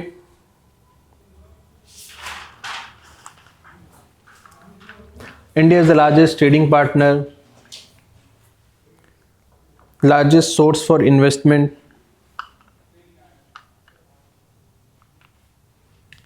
largest trading partner, largest source for investment.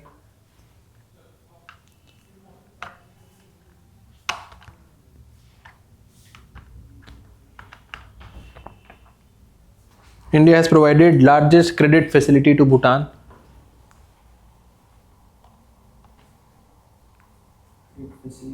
To Bhutan. Credit facility, loan भी हम ही देते हैं उसको सारा, वर्ल्ड बैंक नहीं देता। Largest credit facility to Bhutan. and India is responsible for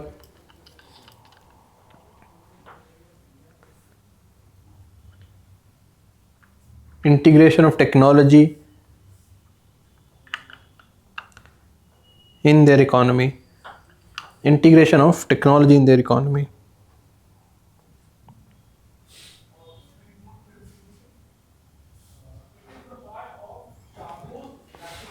The next is developmental partnership.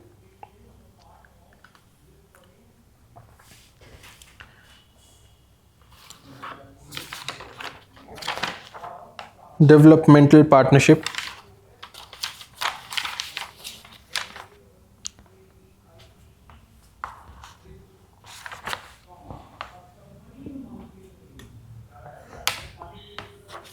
India is supporting their budget finances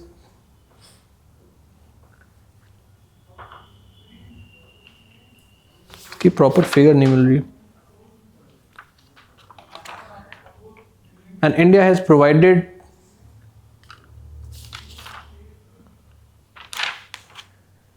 funds to the tune of 4,000 to 6,000 to the tune of 4 से 6,000 करोड़ रुपए दिए थे हमने. 4,000 to 6,000 ये budgetary contribution है हमारा. 5 year plan के according देते हैं हम, तो उनका बजट भी हम ही देते हैं. प्रॉपर हमारा ही है सारा जो दे रहे हैं हम. Next is connectivity.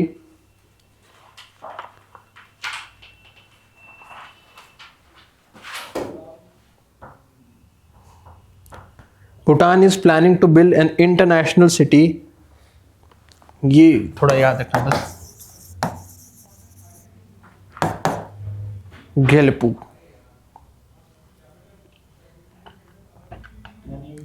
An international city, Gelpu Mindful City.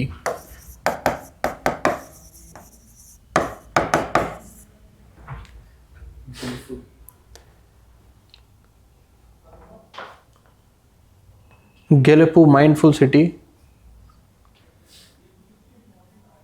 which will be connected internationally via Assam.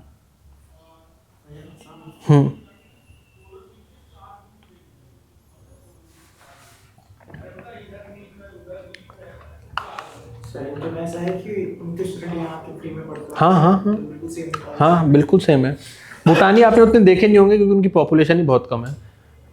Rarely कभी आपने देखे होंगे. मेरे को बड़ी मुश्किल से 1 या 2 मैं भूटानी स्टूडेंट्स को मैंने देखा है. मैं तो आप लोगों से ज़्यादा घूमता हूँ. आपने देखे होंगे भूटानी. सिक्किम में गए आप? नहीं sir.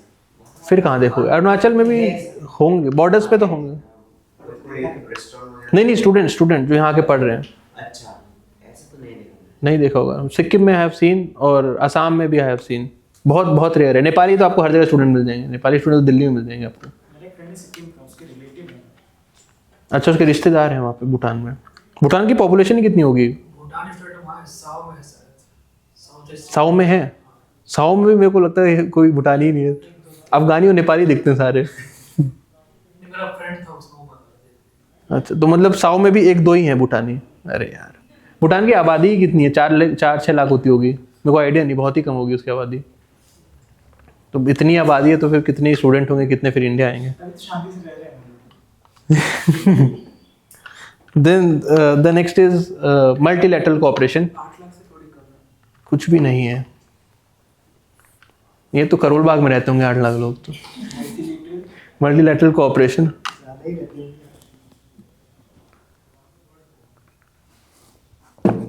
India and Bhutan have multilateral cooperation in SAARC.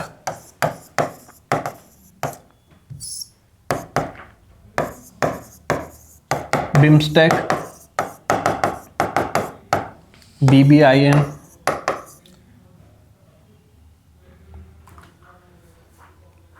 multilateral cooperation in SAARC, BIMSTEC and BBIN.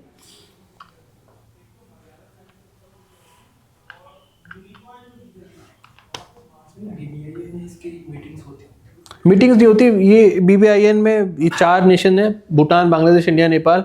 हमने बस एक ये आइडिया प्रपोज किया था कि हम कनेक्टिविटी इंश्योर करेंगे. साउथ एशिया में we just want connectivity, trade हो जाए बस हमारे बीच में। तो कनेक्टिविटी के लिए हमने बोला एक मोटर व्हीकल एग्रीमेंट साइन करेंगे, बस इतना किया था हमने। या मोटर व्हीकल एग्रीमेंट होगा कि आप हम एक ट्रांजिट रूट बना देंगे, हम लॉजिस्टिक सपोर्ट दे देंगे, हम मतलब इंडिया, और हम हाईवेज भी बना देंगे जो चारों नेशंस को वो कर रहा होगा, कनेक्ट कर रहा होगा, और उससे हम बाय रोडवेज के through we can do this trading. But उसमें भी दिक्कत हुई, भूटान ने हैज विड्रॉन फ्रॉम BBIN, क्योंकि हम 4 लेन 6 लेन नेशनल हाईवे बनाने को बोल रहे थे, तो उसमें फिर उनका इन्वायरमेंटल डिग्रेडेशन, डिफॉरेस्टेशन वो सब होगा, and they are very sensitive for their environment. तो उनको तो GDP में ही नापते हैं इन्वायरमेंट को, तो वो they have withdrawn from BBIN। तो BBIN भी फिर रुक गया तब से। तो हम individually we are making connectivity with Nepal and individually we are making connectivity with Bangladesh. तो BBIN बंद हो गया था तब से। पिछले 3 साल पहले formally Bhutan has withdrawn from BBIN। हाय, अरे यार तुम सो रहे थे अभी, बात अब नहीं बता रहा मैं। हैं ऐसे 4 लेन हाईवेज नहीं है, छोटी छोटी सड़क। बट भूटान में गया नहीं, मैंने सुना है ऐसे। सिक्किम तक मैं, नाथुला तक गया था, फिर भूटान में गया नहीं। भूटान के लिए भी वीज़ा नहीं चाहिए, आप ऐसे ही जा सकते हो, आज़ादी है। कई सारे क्रिमिनल्स चले जाते हैं यहाँ से, क्राइम करके नेपाल चले जाते हैं। नेपाल तो सुना है यार, भूटान कौन जाता है? नेपाल तो सुना है मैंने। यूपी बिहार वालों का बहुत वो है, यहाँ पे मर्डर किया फिर वो भाग जाते हैं वहाँ पे, छोटे छोटे गैंगस्टर भी भाग जाते हैं। भूटान का पता नहीं मेरे को। द नेक्स्ट इज फिर हाइड्रो पावर।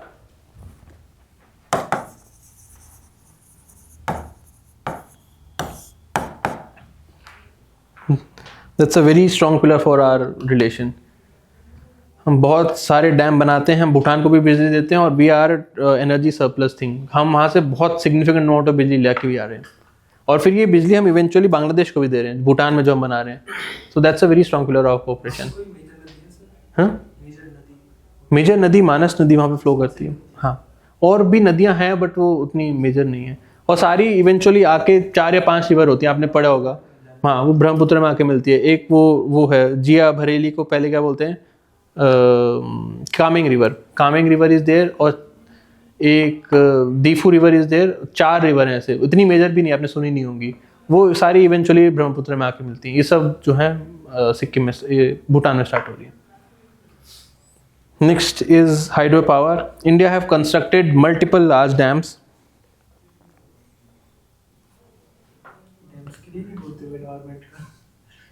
हम अच्छे से वहाँ EIA करते होंगे। हाँ, अच्छे EIA रखते हैं वहाँ पे, रखने पड़ते हैं, वो वेरी सेंसिटिव हैं, वो जेन्युइनली केयर करते हैं। हम लोग तो ऊपर से बोल रहे हैं, वो तो जेन्युइनली अपने एनवायरनमेंट के लिए केयरफुल है। वो उनका जो हैप्पीनेस इंडेक्स है उसमें भी एनवायरमेंटल वो रखते हैं, उसको फैक्टर है। अच्छा, इसीलिए इंडिया इतनी नीचे है। अरे नहीं, वो तो फ्रॉड है, इतना भी बुरी हालत नहीं हमारी।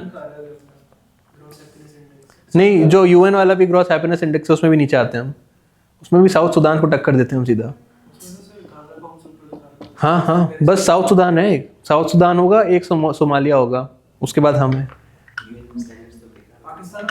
अरे पाकिस्तान अफगानिस्तान का हम अच्छे दिखाए हैं। क्या लिख रहे थे हम, वो सब छोड़ो।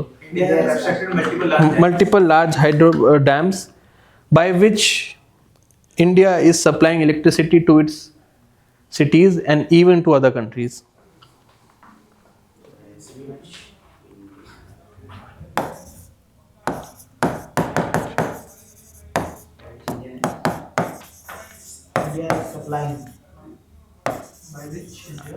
Is supplying electricity to its country and even to other countries.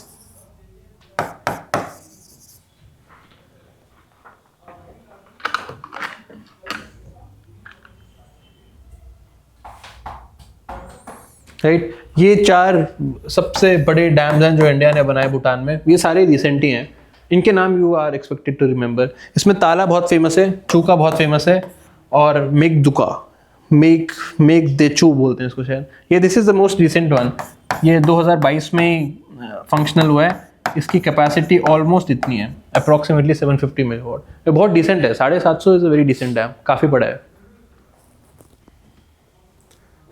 ये। This one is a recent one. नाम आपको याद होने चाहिए। कोई आइडिया नहीं मेरे को, शायद 10-15 गीगावाट होगा, आइडिया नहीं मेरे को। या मतलब तो नेपाल के साथ ऐसे होना चाहिए था, हम वैसे भूटान के साथ। नेपाल में हमने डिस्कस किया ना, एक तो वहाँ पे कोई स्टेबल है नहीं जिसका हम डील कर सकें। टपोग्राफी तो खैर भूटान की भी टफ है, ऐसा तो है नहीं प्लेन में है भूटान कोई। तो सिर्फ बुद्धिस्ट ही ना वहाँ पे। हाँ, मेजॉरिटी बुद्धिस्ट ही है। Next is cultural relations. Buddhism is the linking pin between both the countries.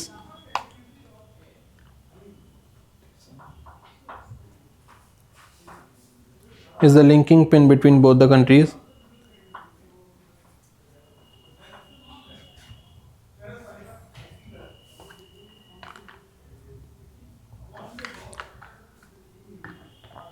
Next is security.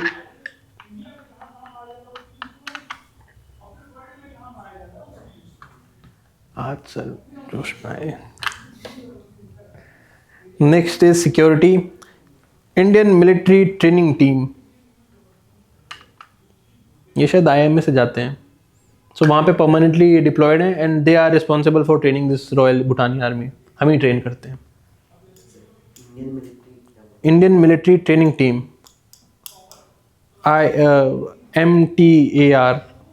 MTRAR कुछ बोलते हैं उसको, वो रहने दो ऐसी बस। Indian military training team is permanently deployed in western Bhutan.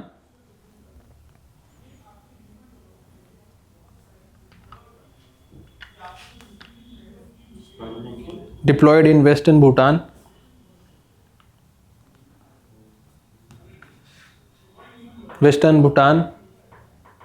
And is responsible for training and upgradation of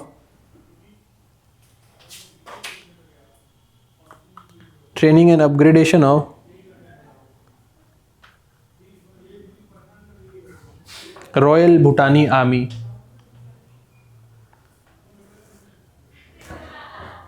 royal Bhutani army. ये सिक्योरिटी सब हेड में लिख रहे हैं ना। Then the next is security में ही BRO,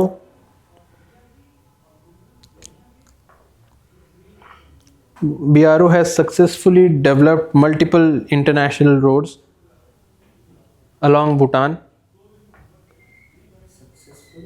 Successfully developed multiple international roads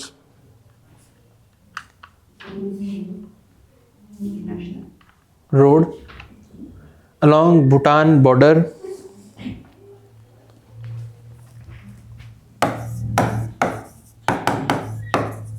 under Project Dan Tak.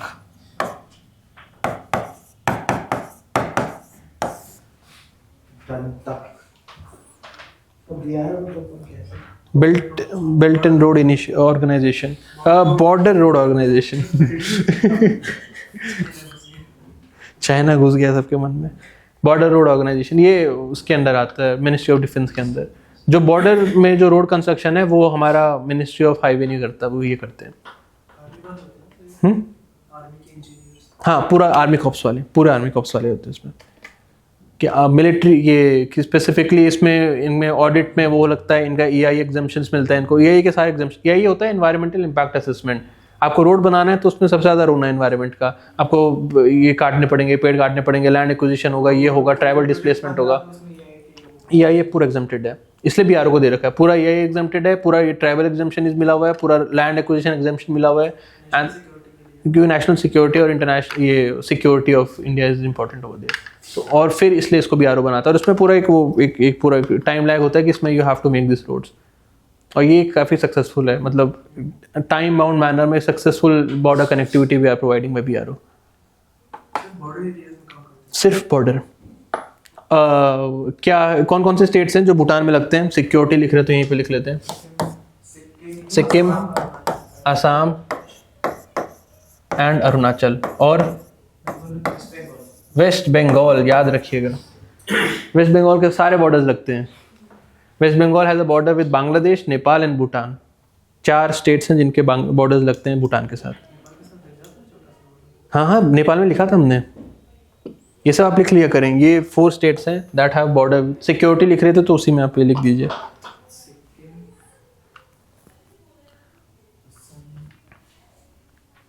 Arunachal and West Bengal.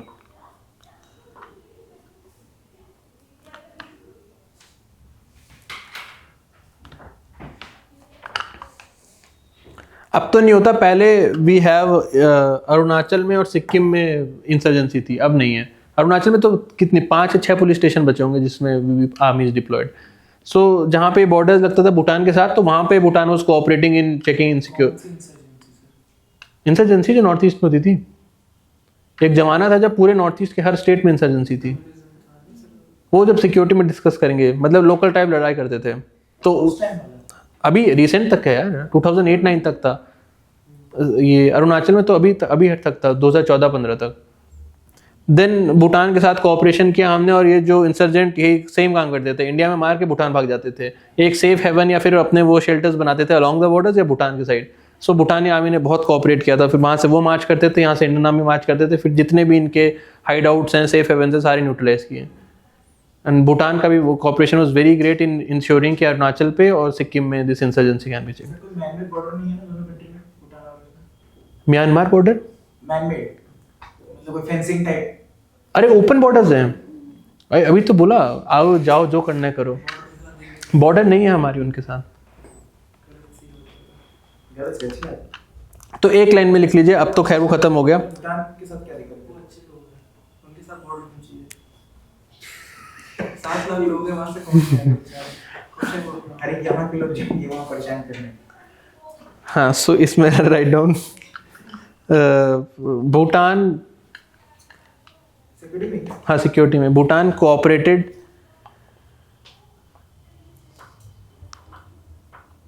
for checking insurgency in Arunachal and Sikkim.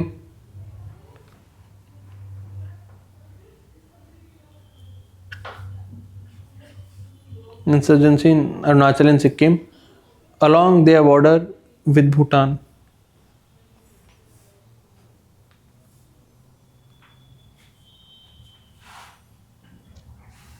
Along their border with Bhutan. सर्वों की prominent language क्या है? पता नहीं, भूटानी अगर होती होगी तो मेरे को पता नहीं। Then the next is new initiatives. थोड़ा बहुत हम नया चीज भी कर रहे हैं भूटान में।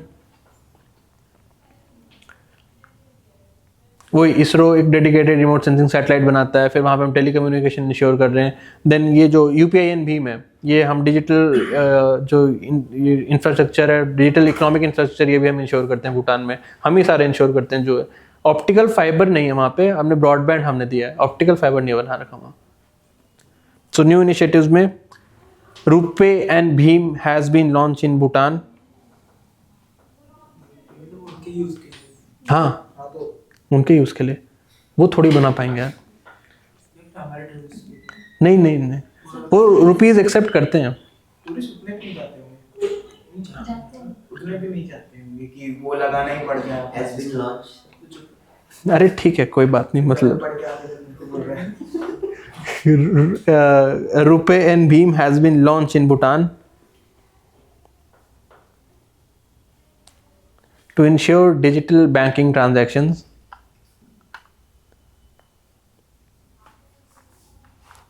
Digital banking. Transactions.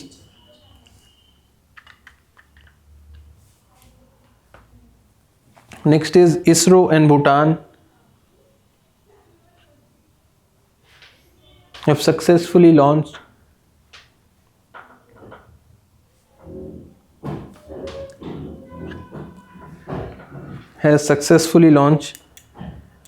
multiple remote sensing satellites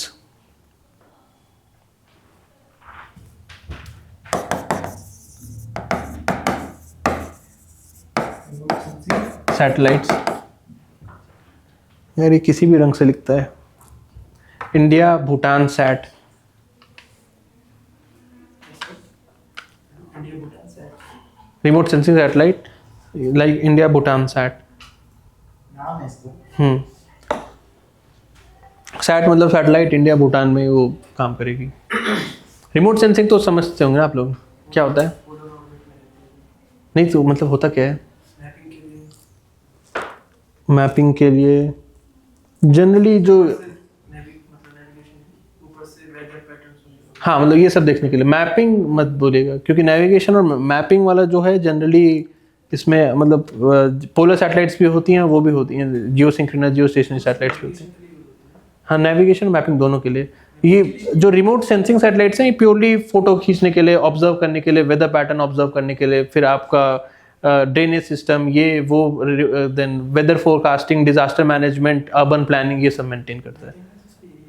mapping के लिए दोनों होते हैं, जियो स्टेशनरी जियो सिंक्रोनस जियो स्टेशनरी भी लगेंगे उसके लिए, क्योंकि होता क्या है मैपिंग थोड़ा सा आपको एक चलो छोड़ो वो सब फिर डिटेल हो जाता है। ये लोअर अर्थ ऑर्बिट पे रहते हैं, हार्डली 200 400 600 किलोमीटर्स पे। आपको मतलब आप ऐसे समझ लीजिए आपको पिक्चर खींचनी है ज़मीन की तो पास से खींचोगे। जियो सिंक्रोनस थोड़ा दूर रहते हैं, 20,000 किलोमीटर से फोटो खींचना इज डिफिकल्ट टास्क। 36 वो तो जियो स्टेशनरी हो गया ना, जियो सिंक्रोनस बोल रहा हूँ मैं। जियो स्टेशनरी एक अलग सर्कुलर ऑर्बिट होता है, सिंक्रोनस बस थोड़ा टिल्ट होता है। थोड़ा नहीं बहुत अलग होता है। जियो सिंक्रोनस तो बहुत इलिप्टिकल ऑर्बिट होता है, जियो स्टेशनरी एक प्रॉपर सर्कल है। देन द नेक्स्ट इज इसी में न्यू इनिशिएटिव्स में India is helping in training Bhutani graduates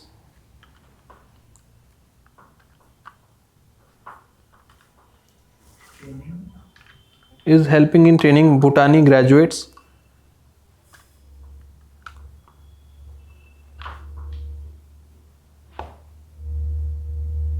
their diplomats, civil servants and economists. Civil servants and economists.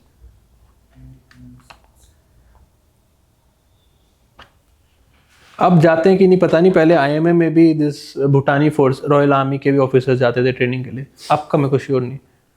पहले तो अफगानिस्तान और नेपाल से भी जाते थे, अफगानिस्तान वाले तो बंद हो गए होंगे मोस्ट प्रोबेबली, नेपाली वाले अभी भी जाते हैं। Then the next is vaccine Maitri भी लिख सकते हैं आप इसी न्यू इनिशिएटिव में, अंडर वैक्सीन मैत्री प्रोग्राम, ऐसी कुछ स्पेलिंग होगी, under vaccine Maitri initiative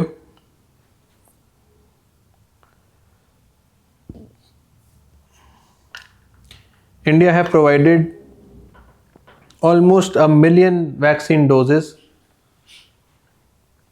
India have provided almost 1 million vaccine doses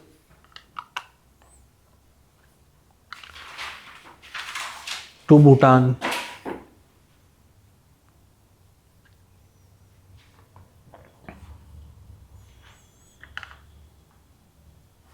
सारा हम ही ने दे दिया, 8 लाख लोग हैं, 10 लाख हमने वैक्सीन भेज दी, तो 2 वैक्सीन भी सबको लगेगी तो ऑलमोस्ट पूरा देश कवर हो ही गया इसमें। नेक्स्ट इज चैलेंजेस, कोई खास चैलेंज है नहीं हमारा। Major challenges in India Bhutan relation,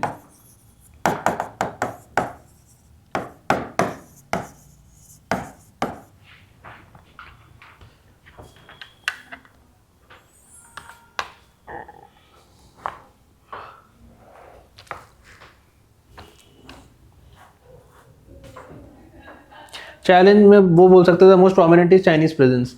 एक तो चाइनीज इन्फिल्ट्रेट कर रहा है बहुत सारा, उसने जो है they have claim Bhutani territory, और डोकलाम वाला इशू हुआ था 2017 में। डोकलाम में हुआ ये था, वो डोकलाम एक स्ट्रेटेजिक एरिया जो हमने देखा, वहाँ पे चाइनीज ट्रूप मोबिलाइज करने स्टार्ट कर दिया था, बहुत ज़्यादा Chinese troop for there. So India ने भी इक्वलेंट अमाउंट ऑफ ट्रूप वहाँ पे थे, तो एक स्टैंड ऑफ हो गया बिटवीन आर्मी, बस खड़े थे, कुछ करने थे, दोनों खड़े थे, एक दूसरे को देख रहे थे। स्टैंड ऑफ काफ़ी महीनों तक चला था, फिर नेगोशिएशन देर, खुद चाइनीज चले गए, फिर खुद हम भी पीछे हो गए। बट भूटान के अंदर दे हैव एक्सक्रेटेड, भूटान के अंदर वही शहरों के नाम बदलना, भूटानी लोगों को उठा के ले जाना, देन आर्मी डिप्लॉय कर देना, ये सब वो काम करते हैं। तो दिस एक China angle is always there. और इसके अलावा तो कोई खास वो है नहीं, बस ये है कि Bhutan always have this thing कि हम India is they are too dependent on India. उनका इंपोर्ट एक्सपोर्ट, उनका बजट ही हम फाइनेंस कर रहे हैं। ऑलमोस्ट 5,000 करोड़, मतलब इतनी जीडीपी होती होगी उनकी, इससे ज़्यादा तो क्या ही जीडीपी होगी उनकी। तो पूरी जीडीपी जितनी फाइनेंसिंग हम कर रहे हैं, डेट भी हमारा, सब कुछ हमारा, तो they always have this thing कि हम थोड़ा सा एक फाइनेंशियल इंडिपेंडेंस रखना है इंडिया से, तो वो एक फ्रिक्शन पॉइंट है। तो हमको लगता है नहीं ये गलत बात है, और इसके अलावा कोई इशू नहीं है, और सब बढ़िया चल रहा है। सो राइट डाउन BBIN लिख सकते हैं, हाँ गुड। तीसरा BBIN लिख सकते हैं। कनेक्टिविटी करना मुश्किल होता है because they have very strong environmental angles. First is Chinese presence. Bhutan has border dispute with China. Nepal का नहीं है सर उससे कोई dispute? किसका नेपाल का चाइना के साथ, है ना? नेपाल चाइना का सबके साथ है, नेपाल का नहीं dispute? सबके साथ। उसके 13 या 14 बॉर्डर्स हैं, सबके साथ दे हैव बॉर्डर डिस्प्यूट। तब भी वो close जा रहे हैं उनके। अरे ऐसे तो हमने रशिया का भी डिस्कस किया ना, रशिया के साथ तो they have very strategic territorial dispute है, तब भी तो कोर लाइज हैं दोनों। समय में दुश्मन को भी दोस्त बनना पड़ता है। पहले का था ना सर, तो डिस्प्यूट होता है, टेरिटोरियल सॉल्व थोड़ी हुई उनकी अभी तक। 200-300 साल पुराना। तो ऐसे तो 60-70 साल हमारे कश्मीर को भी हो गए, वो भी चलेगा भी सालों साल तक। डिस्प्यूट तो डिस्प्यूट ही है। Bhutan has a border dispute with China that is concerning for both India, that is concerning for both Indian security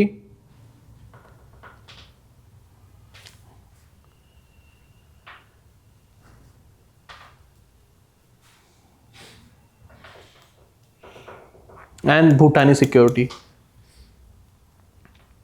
हमने इसमें वो नहीं लिखा क्या, importance of Bhutan for India? नहीं, ओहो, आपने बताया नहीं। हो जाएगा, आज ही लिख लेंगे उसको भी। सीधा एरिया ऑफ कोऑपरेशन लिख दिया शायद हमने। Then the second one is, और क्या इशू बता रहे थे हम? Over dependence on हाँ वो लिखे, financial over dependence of Bhutan on India.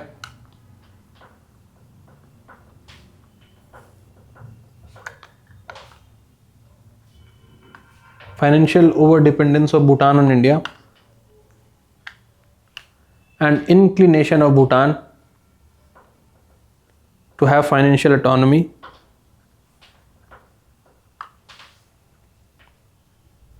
Inclination of Bhutan to have financial autonomy.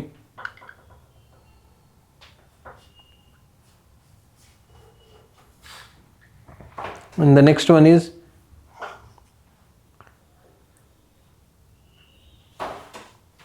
hurdles in infrastructure project.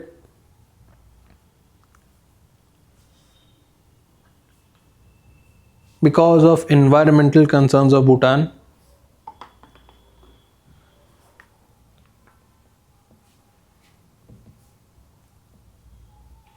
Because of environmental concerns of Bhutan, like Bhutani withdrawal from BBIN motor vehicle agreement.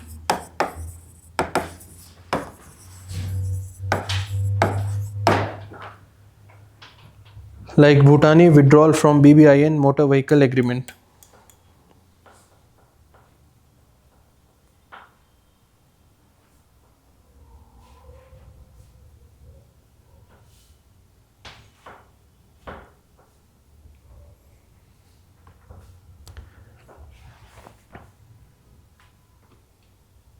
BBIN motor vehicle agreement. Then solutions and way forward. देखो problem ही नहीं तो क्या solve करेंगे? Way forward तो वही हमारे core, जो भी हमारे पिलर्स ऑफ एंगेजमेंट हमें और स्ट्रेंथन करने हैं। We have very deep people to people connect, we have economic cooperation, we have connectivity cooperation and we have cooperation in hydro electricity. ये 4 cooperation we have to strengthen on these thing. People to people, soft power, Buddhism, everything we have. कोई समस्या नहीं तो क्या solve, जबरदस्ती थोड़ी कुछ solve करेंगे। तो एक लाइन में अगर आपको लिखना तो we can write this thing, we can build our relationship further on our strengths,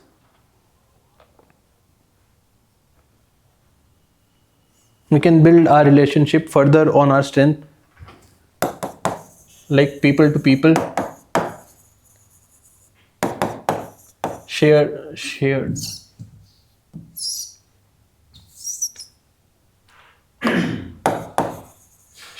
Buddhist heritage,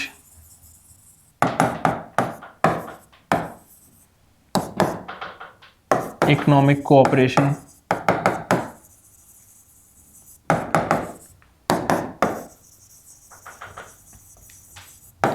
hydroelectric cooperation,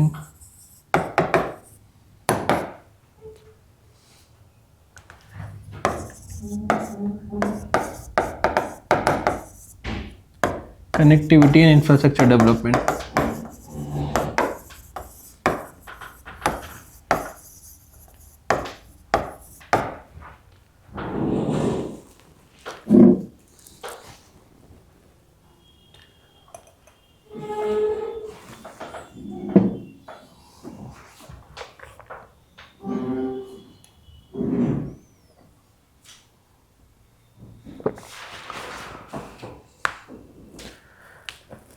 हाँ वो बचा था ना इम्पोर्टेंस, रिश्ता ख़त्म हो गया, अब हम इम्पोर्टेंस पढ़ते हैं of Bhutan for India.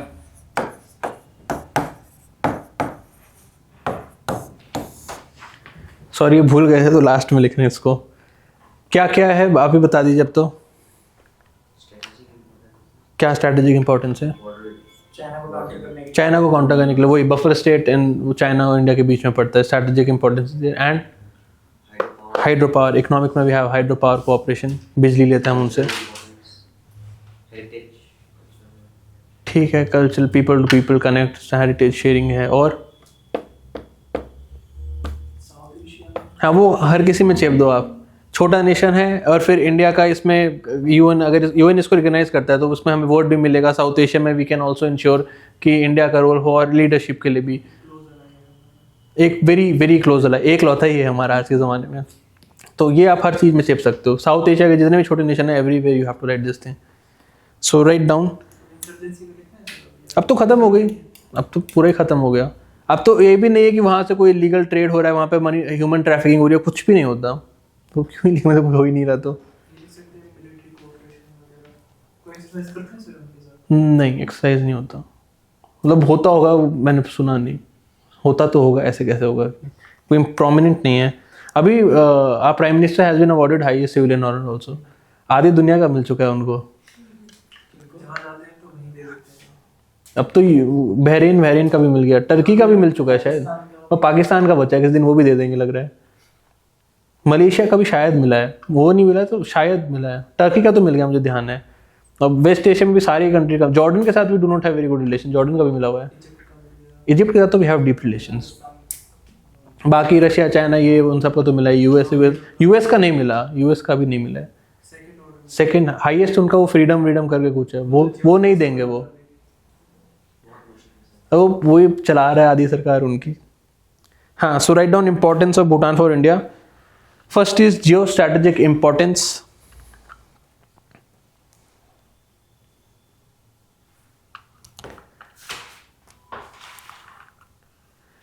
Bhutan strategically located between India and China.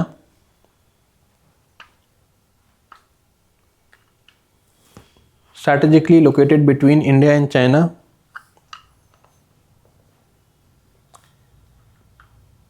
Acts as a buffer state. Acts as a buffer state.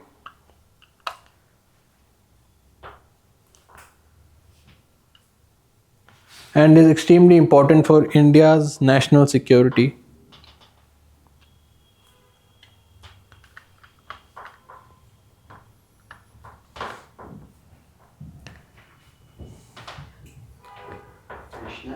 Security.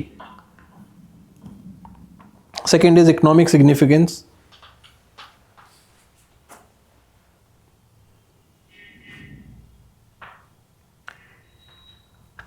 India can tap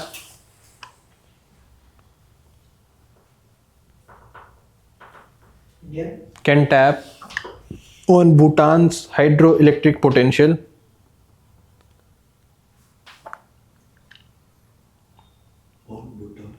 India can tap on Bhutan's hydroelectric potential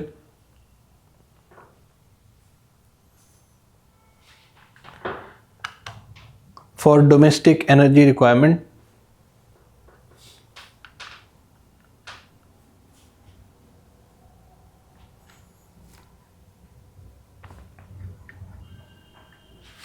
Domestic energy requirement. Third is environmental cooperation.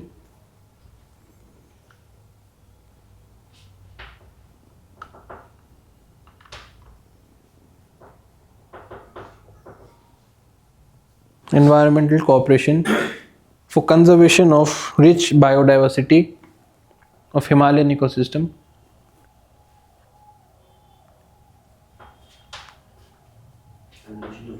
Biodiversity of Himalayan ecosystem.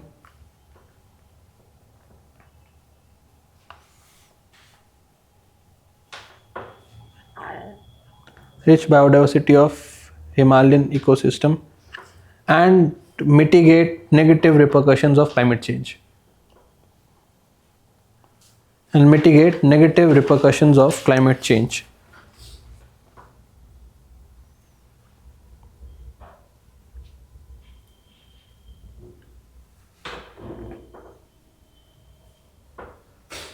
Next is geopolitical cooperation.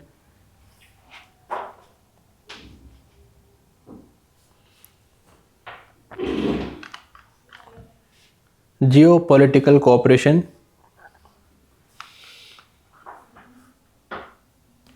to ensure India's position as a regional leader. To ensure India's position as regional leader. To check Chinese presence in South Asia.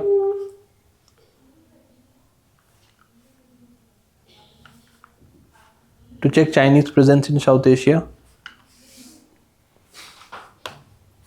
And have a coherent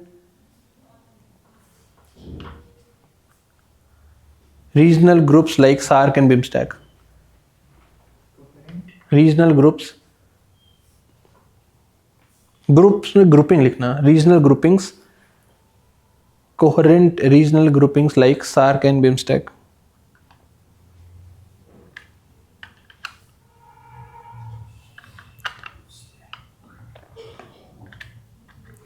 regional groupings like SAARC and BIMSTEC.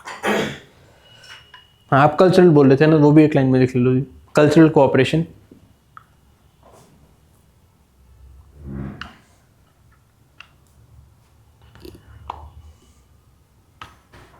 On shared Buddhist culture and deep people-to-people connect. Buddhist culture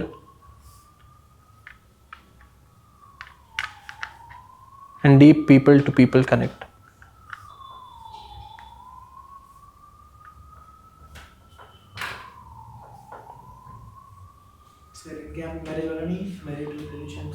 marital relation नहीं, बहुत rare है. मतलब ऐसे कहीं पढ़ने में नहीं आता, सिक्किम में मैंने देखा भी उतना नहीं है. लोग ही नहीं है, लड़कियां ही नहीं है, कहाँ शादी करेंगे. हैं? साइंटिफिक बताया ना हम, ये मॉडर्नाइजेशन ऑफ इकोनॉमी, उनका हम डिजिटल इकोनॉमी, बैंकिंग, फिर इसरो के साथ वी आर इंश्योरिंग स्पेस. जो सार्क पहले सार्क के सैटेलाइट्स और सार्क की वो भी होती थी, डिजास्टर मैनेजमेंट के लिए भी we have dedicated remote sensing satellite, तो उसका एक्सेस भी है भूटान के पास.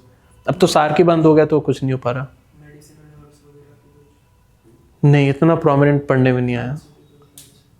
फार्मास्यूटिकल्स तो हम ही बनाते हैं, हम बेचते हैं उनको. वही मतलब मेडिसिनल हर्ब्स का वो पता नहीं, क्योंकि वहाँ पे भूटानी में this thing is there. Mahayana Buddhism में एक थेरागाता बुद्धिस्ट करके वहाँ पे वो है, तो they are very good in इस तरह की चीज़ों में. उनका अपना खुद का ट्रेडिशनल मेडिसिन सिस्टम है. नाम भूल गया मैं उसका. मेडिसिन सिस्टम है उनका प्रॉपर अपना. तो ऐसे आयुष के साथ कभी सुना तो है नहीं कि उनके साथ हम कोऑपरेट कर रहे हैं. हाँ, करने को तो सब कर सकते हैं. अब लिख सकते हो वे फॉरवर्ड में, रिश्ता हम ऐसे भी बड़ा कर सकते हैं. हाँ, वे फॉरवर्ड में तो आप जो मना है लिख दो.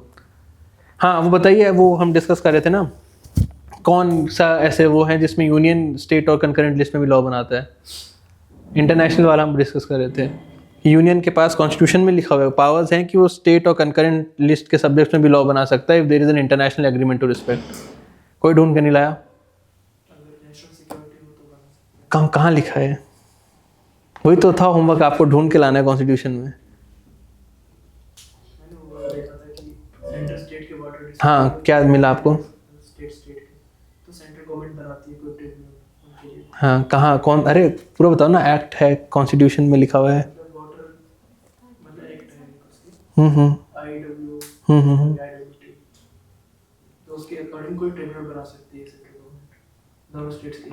कॉन्स्टिट्यूशन वाला मैंने बोला था ना. हाँ, कॉन्स्टिट्यूशन में लिखा है. आप बता रहे थे कौन सा article? Code 262. In this interstate river water tribunal and interstate river water boards भी बना सकते हैं. ये बाकायदा कॉन्स्टिट्यूशन में लिखा है. हाँ, और कॉन्स्टिट्यूशन में लिखा है कि इसमें प्रॉपर जुडिशियल इम्यूनिटी मिलेगी. कल कोई बोल रहा था हम सुप्रीम कोर्ट चले जाएंगे, कॉन्स्टिट्यूशन में एक्सप्लिसिटली हैज बीन मेंशन. अगर जुडिशियल इम्यूनिटी नहीं मिलेगी तो सब सुप्रीम कोर्ट भाग जाते हैं. सो इसके जो भी ट्रिब्यूनल के डायरेक्शंस आएंगे उसमें complete judicial immunity is there. Challenge नहीं कर सकते आप इंटरस्टेट रिवर वाटर डिस्प्यूट में. ट्रिब्यूनल है ना वो तो. ट्रिब्यूनल में तो रिटायर्ड लोग बैठते हैं, रिटायर, वो सेंट्रल गवर्नमेंट अपॉइंट करता है। 262 है inter state river water dispute के लिए।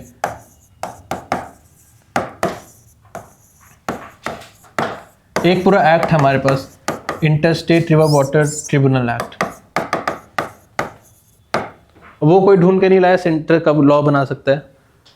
249 क्या यार तुम, मतलब article 249 of the constitution of India. चलो 5 मिनट है, 5 मिनट में कर लेते हैं उसको। ये लिख लीजिए और ये होमवर्क है, इसको प्रॉपर आप ढूंढ के लाइएगा क्लास के बाद अगर कभी कोई दिखाना चाहे तो। इस एक्ट में क्या लिखा है, फिर उस मतलब इस कॉन्स्टिट्यूशनल प्रोविजन में क्या लिखा है, फिर उस एक्ट में क्या लिखा है। This is very important. आपको पता नहीं पॉलिटी में हुआ होगा, आप भूल गए होंगे। नहीं नहीं, पेपर तो यार आपको दे रहे हैं ना, ऐसे तीसरे पे नहीं। Right, this is very very important. And the second हम बोल रहे थे कि union law making power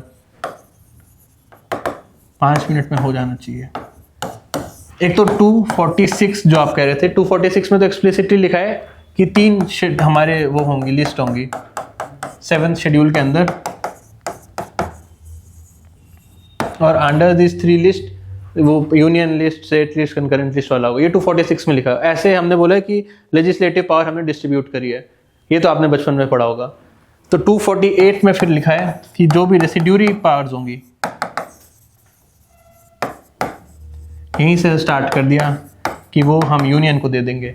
residuary मतलब कोई भी नई चीज़ें निकल जाती हैं जो तीनों में नहीं होती, कुछ भी निकलता रहता है। अभी AI निकल गया, कल को क्लाइमेट चेंज निकल जाएगा। So naturally the law making power will be in hand of union. यहाँ से आप देखेंगे कितना ज़्यादा यूनियन बाइज्ड है हमारे कॉन्स्टिट्यूशन में। जनरली ये सब फेडरल स्ट्रक्चर में सब स्टेट्स को मिलता है कि कहीं भी कुछ भी नहीं लिखा तो स्टेट सारे अपने हिसाब से बना लो। फिर 249 आपने सही में सारे नहीं पढ़े क्या? भूल गए होंगे ना आप लोग? हाँ पढ़ा तो आपने भी पढ़ा होगा, आप भूल गए होंगे। 249 में क्या है? पार्लियामेंट नहीं, अगर स्टेट ने अप्रूव, मतलब स्टेट सब्जेक्ट का कोई बहुत प्रोमिनेंट टॉपिक है जो नेशनल इंपॉर्टेंस के लिए इंपॉर्टेंट है, तो राज्यसभा स्पेशल मेजॉरिटी से उसको पास कर सकता है। Then parliament can make the law for 1 year, 1 साल के लिए। 1 साल बाद वो खुद ही हट जाएगा, वो लॉ ही खत्म हो जाएगा। हाँ, उससे AI से ये नहीं पता। आप बेर एक्ट ले लीजिए, और बहुत सिंपल है बेर एक्ट, इतना कॉम्प्लिकेटेड नहीं है। PDF मिल जाएगी इसमें। हाँ, मिनिस्ट्री ऑफ पार्लियामेंट्री अफेयर्स में PDF मिल जाएगी, एकदम अपडेटेड वाली चेक करिएगा।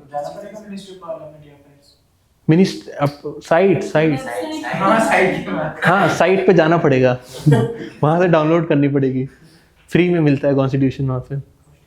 हाँ, फिर कॉन्स्टिट्यूशन के आप एक्ट पढ़ने लग जाइए जो इंपॉर्टेंट है। पूरा कॉन्स्टिट्यूशन तो क्या ही करोगे पढ़ के, जो इंपॉर्टेंट इसमें आर्टिकल्स हैं। सो 249 में राज्यसभा पहले देता है, का रेजोल्यूशन होता है 2/3 मेजॉरिटी के साथ, एंड देन फिर parliament can make law on state subject.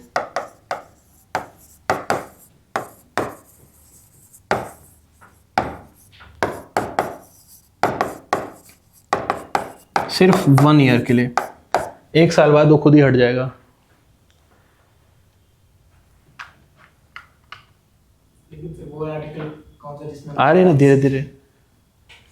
51 नहीं, फिर 250 है उसके बाद सेकेंड, जब 352 जब लगता है नेशनल इमरजेंसी,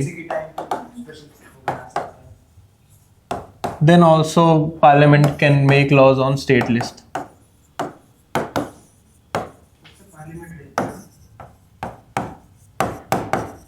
स्टेट लिस्ट क्या हो गया? अरे नेशनल इमरजेंसी क्यों लिख रहा हूँ मैं? 356 में नहीं, जब वो प्रेसिडेंट लॉ लगता है स्टेट, 360 है ना? फाइनेंशियल इमरजेंसी 360 है। 356 में पार्लियामेंट स्टेट लिस्ट पे लॉ बना सकता है। बट इस टाइम भी हाँ, और 352 में भी होता है जहाँ तक मुझे याद है, दोनों में होता है। और सेकेंड थिंग, ये सिर्फ 6 महीने तक रहेगा, मतलब जब तक इमरजेंसी लगी है उसके 6 महीने तक ये खुद ही हट जाएगा। फिर ऑर्डिनेंस नहीं बोलते, लॉ है प्रॉपर। ऑर्डिनेंस तो वो वाला हो गया ना कि प्रेसिडेंट ने खुद प्रोमलगेट कर दिया। तो प्रेसिडेंट ही करता है ना शायद।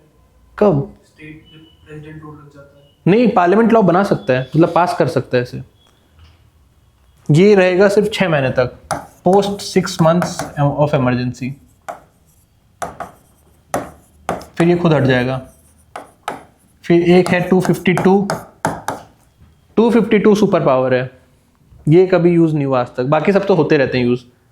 252 में है कि व्हेन 2 और मोर स्टेट्स, एक नहीं 2, या तो 2 या उससे ज्यादा स्टेट अपने स्टेट लेजिस्लेचर में पास करें सिंपल मेजोरिटी से कि ये स्टेट सब्जेक्ट है, इस पे now we are not competent to make law, parliament can make law on this thing. तो ये सुपर पावर है। Then parliament will make law for this thing perpetually, for ever. देन उस स्पेसिफिक 2 या 2 से ज़्यादा स्टेट के लिए उस स्पेसिफिक सब्जेक्ट पे पार्लियामेंट ही लॉ बनाएगा, और वो लॉ कभी हटेगा भी नहीं। और वो law making power then state के पास नहीं रहेगी उस सब्जेक्ट पे, देन स्टेट नहीं लॉ बना सकता। यूनियन टेरिटरी बन जाएगी नहीं, एक स्पेसिफिक सब्जेक्ट के लिए आपको पूरा ही लॉ मेकिंग पावर देनी है, फिर तो अलग है। कौन ही देगा अपनी लॉ मेकिंग पावर? तो सर इसकी वजह से बाद में डिस्प्यूट नहीं कर सकते। कभी कोई करता नहीं है आज तक किसी ने। अभी मतलब जब ये रेजोल्यूशन 2-3 स्टेट में पास किया, हाँ। कोई और गवर्नमेंट की, हाँ, वो फिर वो सब इशू, नई हाँ पार्टी हाँ गवर्नमेंट है, फिर बोलेगी कि हम हाँ, हाँ, वापस कैसे कुछ होगी। हाँ, वो सब, वो दैट्स अ वैलिड, परमानेंट रहेगा तो वापस नहीं मिलेगा। वापस नहीं मिलेगा। और पार्लियामेंट को स्पेशल मेजोरिटी से फिर वो पावर वापस स्टेट को देनी है, मतलब उसकी इच्छा होगी तो देगा और नहीं देगा। स्टेट गवर्नमेंट रोती रहेगी, उससे कुछ नहीं होगा। ये कभी यूज नहीं हुआ, that's very powerful. 2 or more state give their law making power for specific state subject to parliament forever.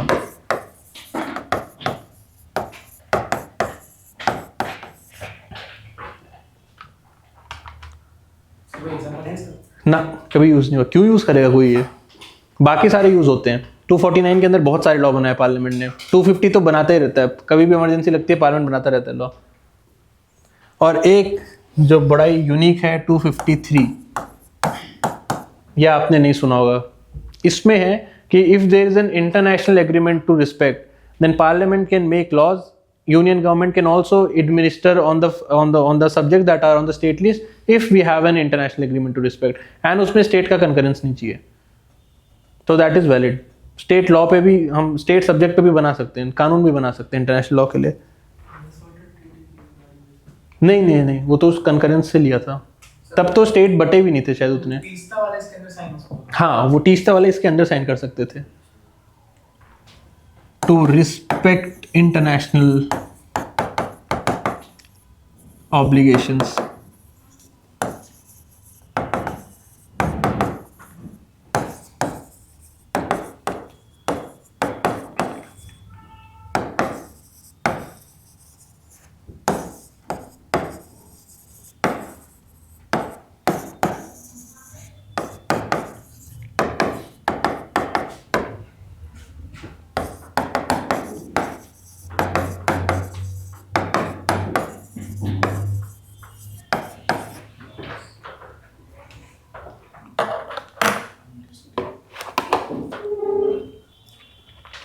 ठीक है, अब मिलते हैं अगले हफ्ते। बॉर्डर्स नेशन तो हो गए सारे, म्यांमार छोड़ के। म्यांमार को बाद में करेंगे, वो थोड़ा अलग हो चुका है अब। हाँ, वो बॉर्डर नेशन ही है ना, तो मैरीटाइम बॉर्डर लगती है उनके साथ। मंडे को फिर हम इंडियन ओशियन स्टार्ट करते हैं, फिर उससे श्रीलंका, मालदीव, वो सब कवर करेंगे। पहले इंडियन ओशियन, इंडो पैसिफिक समझते हैं। पर्टिकुलर न्यूज़, आई मीन ऐसा कोई जिसके इंटरनेशनल उसको फॉलो करता है न्यूज़? हाँ, मैंने बताया